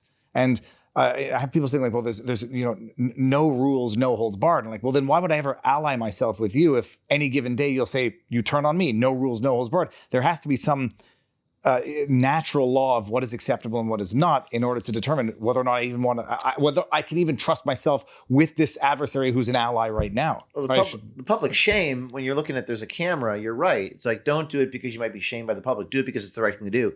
But the public shame presupposes that there is some type of shared morality or shared virtue that the public has. And investigative journalism, there's this the book is called The Custodians of Conscience, where you're testing and affirming where is the line, what is obscene and what is decent and what is right.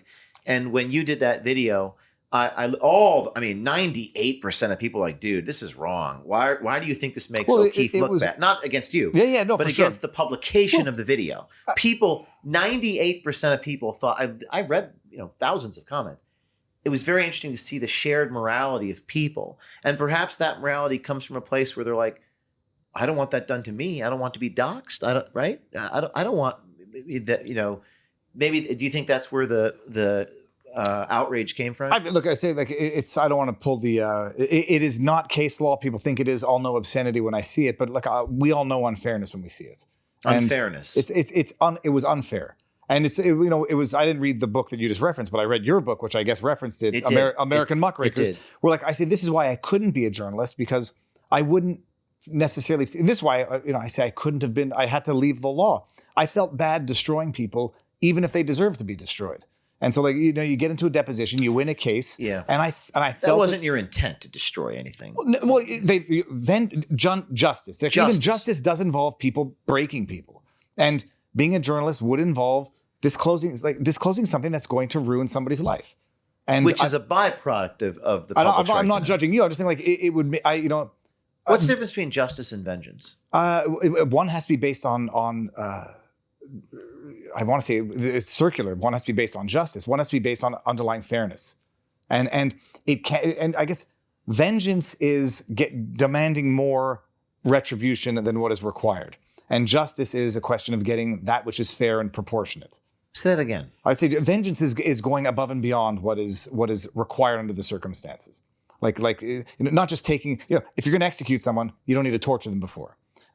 And justice is that which is warranted, proportionate, and fair. Do you have a source for that, or is no, that that was something just made that up right now? That's David just said. I'm something I've like never right heard now. that before. No, because it is. You say vengeance implies an injustice. Justice implies righteousness, and so but they could technically look like the same thing at some point. So justice is fairness, and vengeance is going above and beyond what is fair. Is retribution for, I would say, for one of the seven. I was just looking at the seven deadly sins of the individual. In what Matt is doing, he and these individuals, they're trying to torture me and publish the girl or some girl. They're trying to make an example. They're just not only trying to destroy you, but also make an example of anybody who might do what it is that you did. That's which is it's part and parcel of politically. I'm trying to think of decent examples.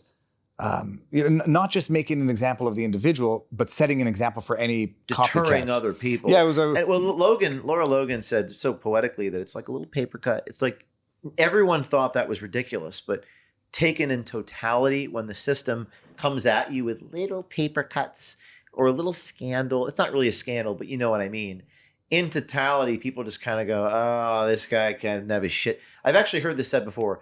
O'Keefe doesn't have his shit together. This was many years ago, but you get the point. The system kind of just gives you little paper cuts, And then over time, people dismiss you.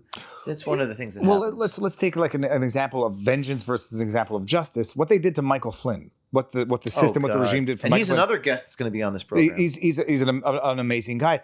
That was not only punishment for Flynn, that was a deterrence for anyone else who would have thought of associating with the Trump administration. They went after his son. They went after his son. What they did to everyone in Trump's orbit was vengeance on the individual for doing what they did, and also setting an example for anyone else who would think twice about it.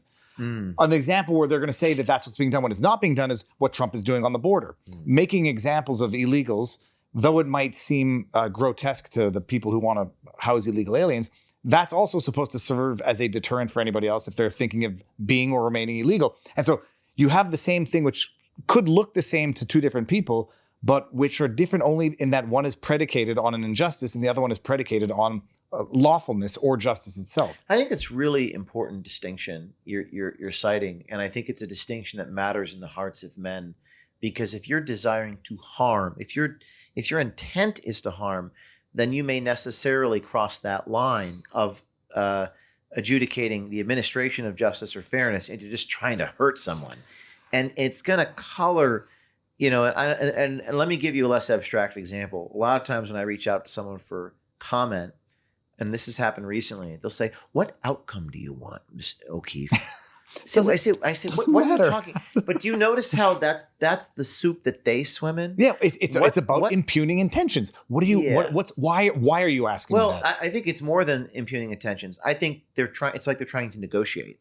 So of course, a man in my profession, there is literally never a negotiation. If I reach out to you, I am trying to ascertain what the reality is. I'm trying to report the truth. So my intention is I say, well, I want to know the truth. I'm like, no, but what are you trying to accomplish? I'm trying to accomplish getting to the truth. What will happen? Now, what of the facts? Well, it's almost like they're trying to, half the time, they're trying to get me into some type of blackmail attempt, which is not my intent.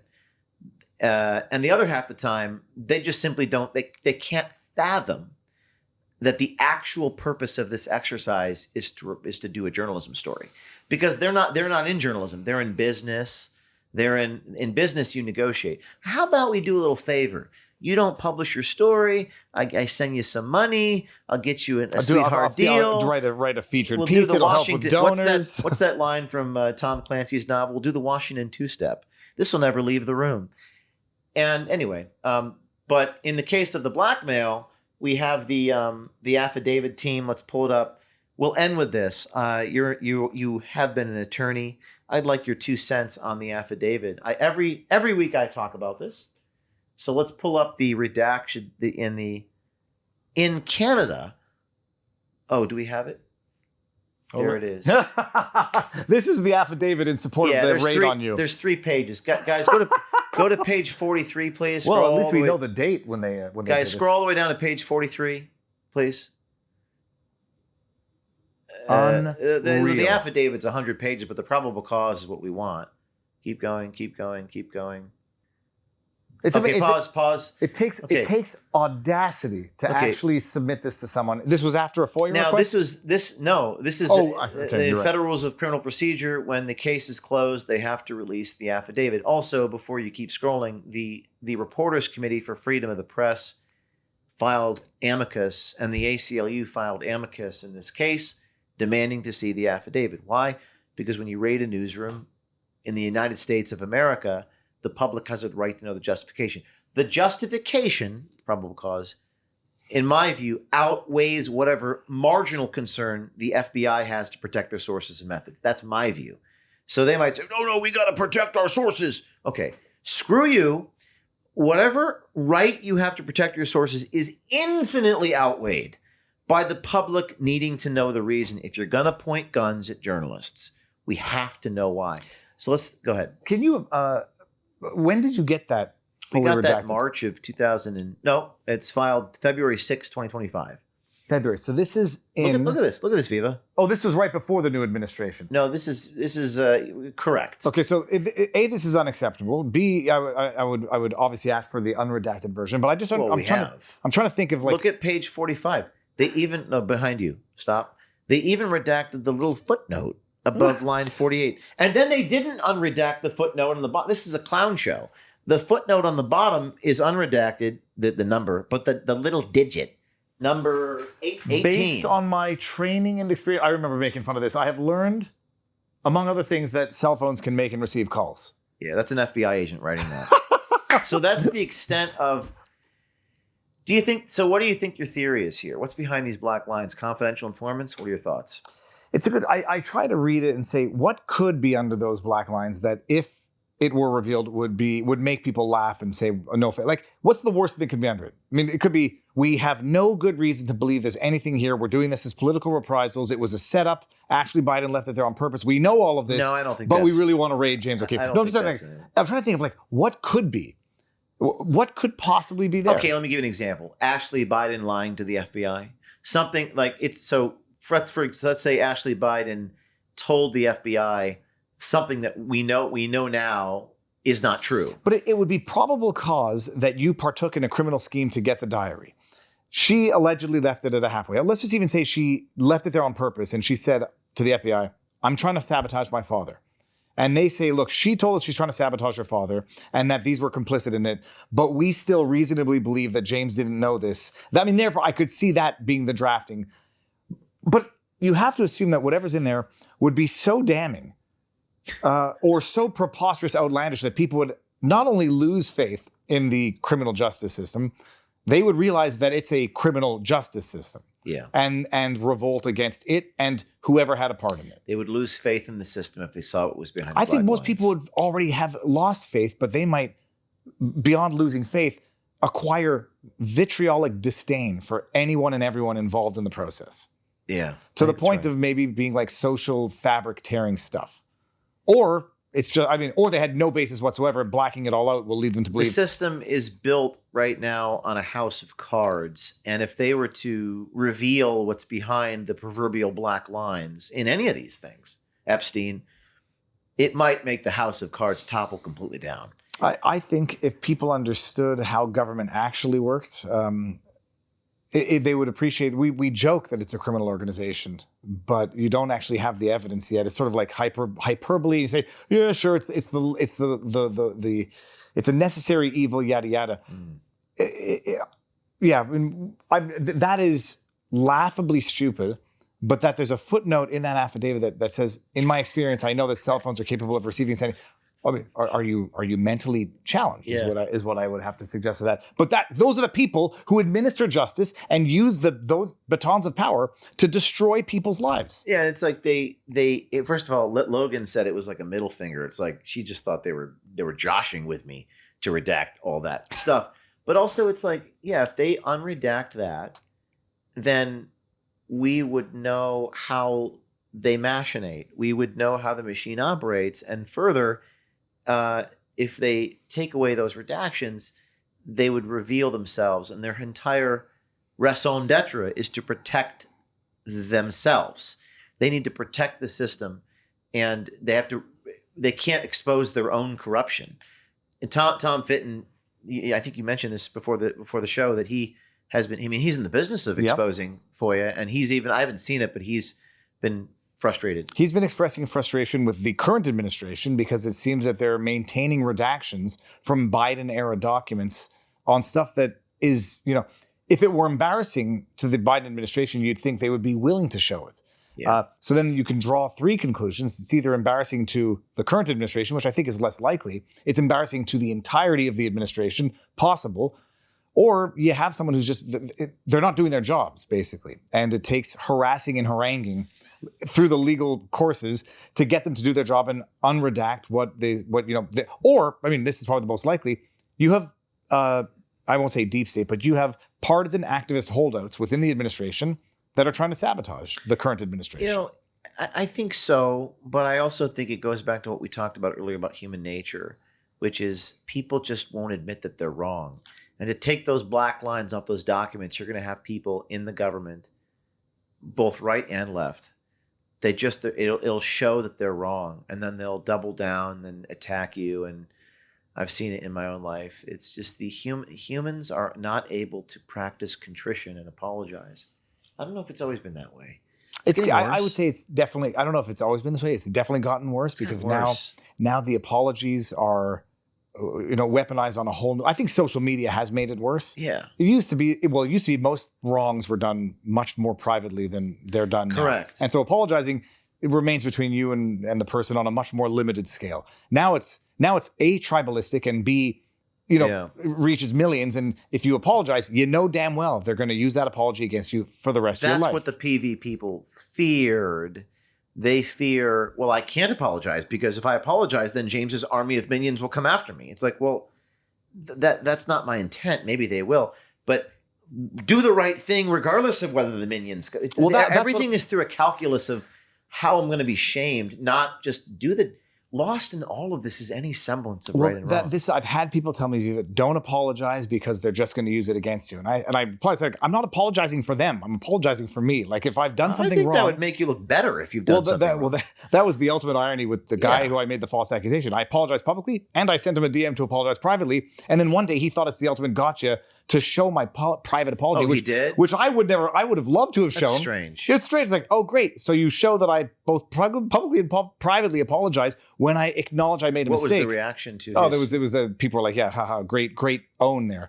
They were being sarcastic. Yeah, they were being sarcastic. But no, I think the issue is that people fear that it's going to be their apology is going to be weaponized against them to discredit them in the future. I, as a matter of fact, think it's the exact opposite. But the bottom line is you're apologizing for yourself and for something bigger than the individual. You're not apologizing for that individual. You're apologizing because you did something wrong to that individual. Well, we're running out of time. We could talk forever. I feel like we have to come back and we have to go into. I had all these cases, but unfortunately, it's almost 3:00 on the East Coast, and I've got to get back to doing my reporting. But I very much appreciate having you on. What was your? I'm going to steal. I'm going to attribute this to Michael Malice. What was your favorite part of our conversation today? I was thinking, when Malice does it, I was like, if someone asked me this, what am I going to say? Exactly. It was, first of all, I think it was Tabarnouche. It was the revelation about, what was the revelation where you said, about vengeance and justice? That was my favorite. It was not materializing, but conceptualizing and putting into words the difference between vengeance and justice, which I think. I've never heard that said that way. No, and I'm thinking people confound the two because when it's their justice, when it's their vengeance, they will convince themselves it's justice because they're too deeply in it. They're too in it to appreciate that. Yeah, you want justice and a little bit more, which you might tip the balances to vengeance. That would be my favorite part. Thank you for saying that. And there's a fairness. Fairness is so. That was the word that Justice Kavanaugh used in the hearing. Remember, he said this should be about fairness as they're attacking him, and Christine Blasey Ford is out there. I think we've forgotten about that. Remember that? Oh yeah, Did Christine you witness that? I witnessed it. I was trying to remain mildly neutral. What could be the steelman arguments for why she waited 35 years to report a gangbang at a house party? But then you see how they do it, and I didn't appreciate that it was so it rhymed so closely with what they did to Clarence Thomas. Yeah. Then you appreciate that these are people who are evil who play the same. It was the ripping of the fabric of just watching him sit there crying. It was just the ripping of. Oh, and remember they made fun of him when he says, "I like beer," and then they made fun of him for that afterwards. Like they ruin the guy, they try to destroy the guy, then they mock him for breaking down under their abuse. I mean, it's narcissistic abuse, which is what it was, and I just think he used the word fairness with justice, and I think there's a sensibility to show the world for what it is, for no other reason than to create a sense of justice and fairness in the stories that you tell, in defining reality, so that others may know. Why do we want them to know? We want them to know to be sovereign over their own identity, and if the more knowledge they have, the more consent they have to make decisions that affect their lives. This is a concept so foreign to so many people who think, what outcome? What are you trying to do here, O'Keefe?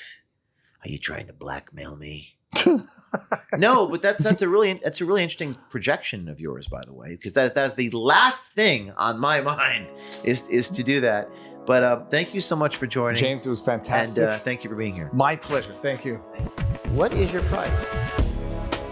Because if your price is not your life,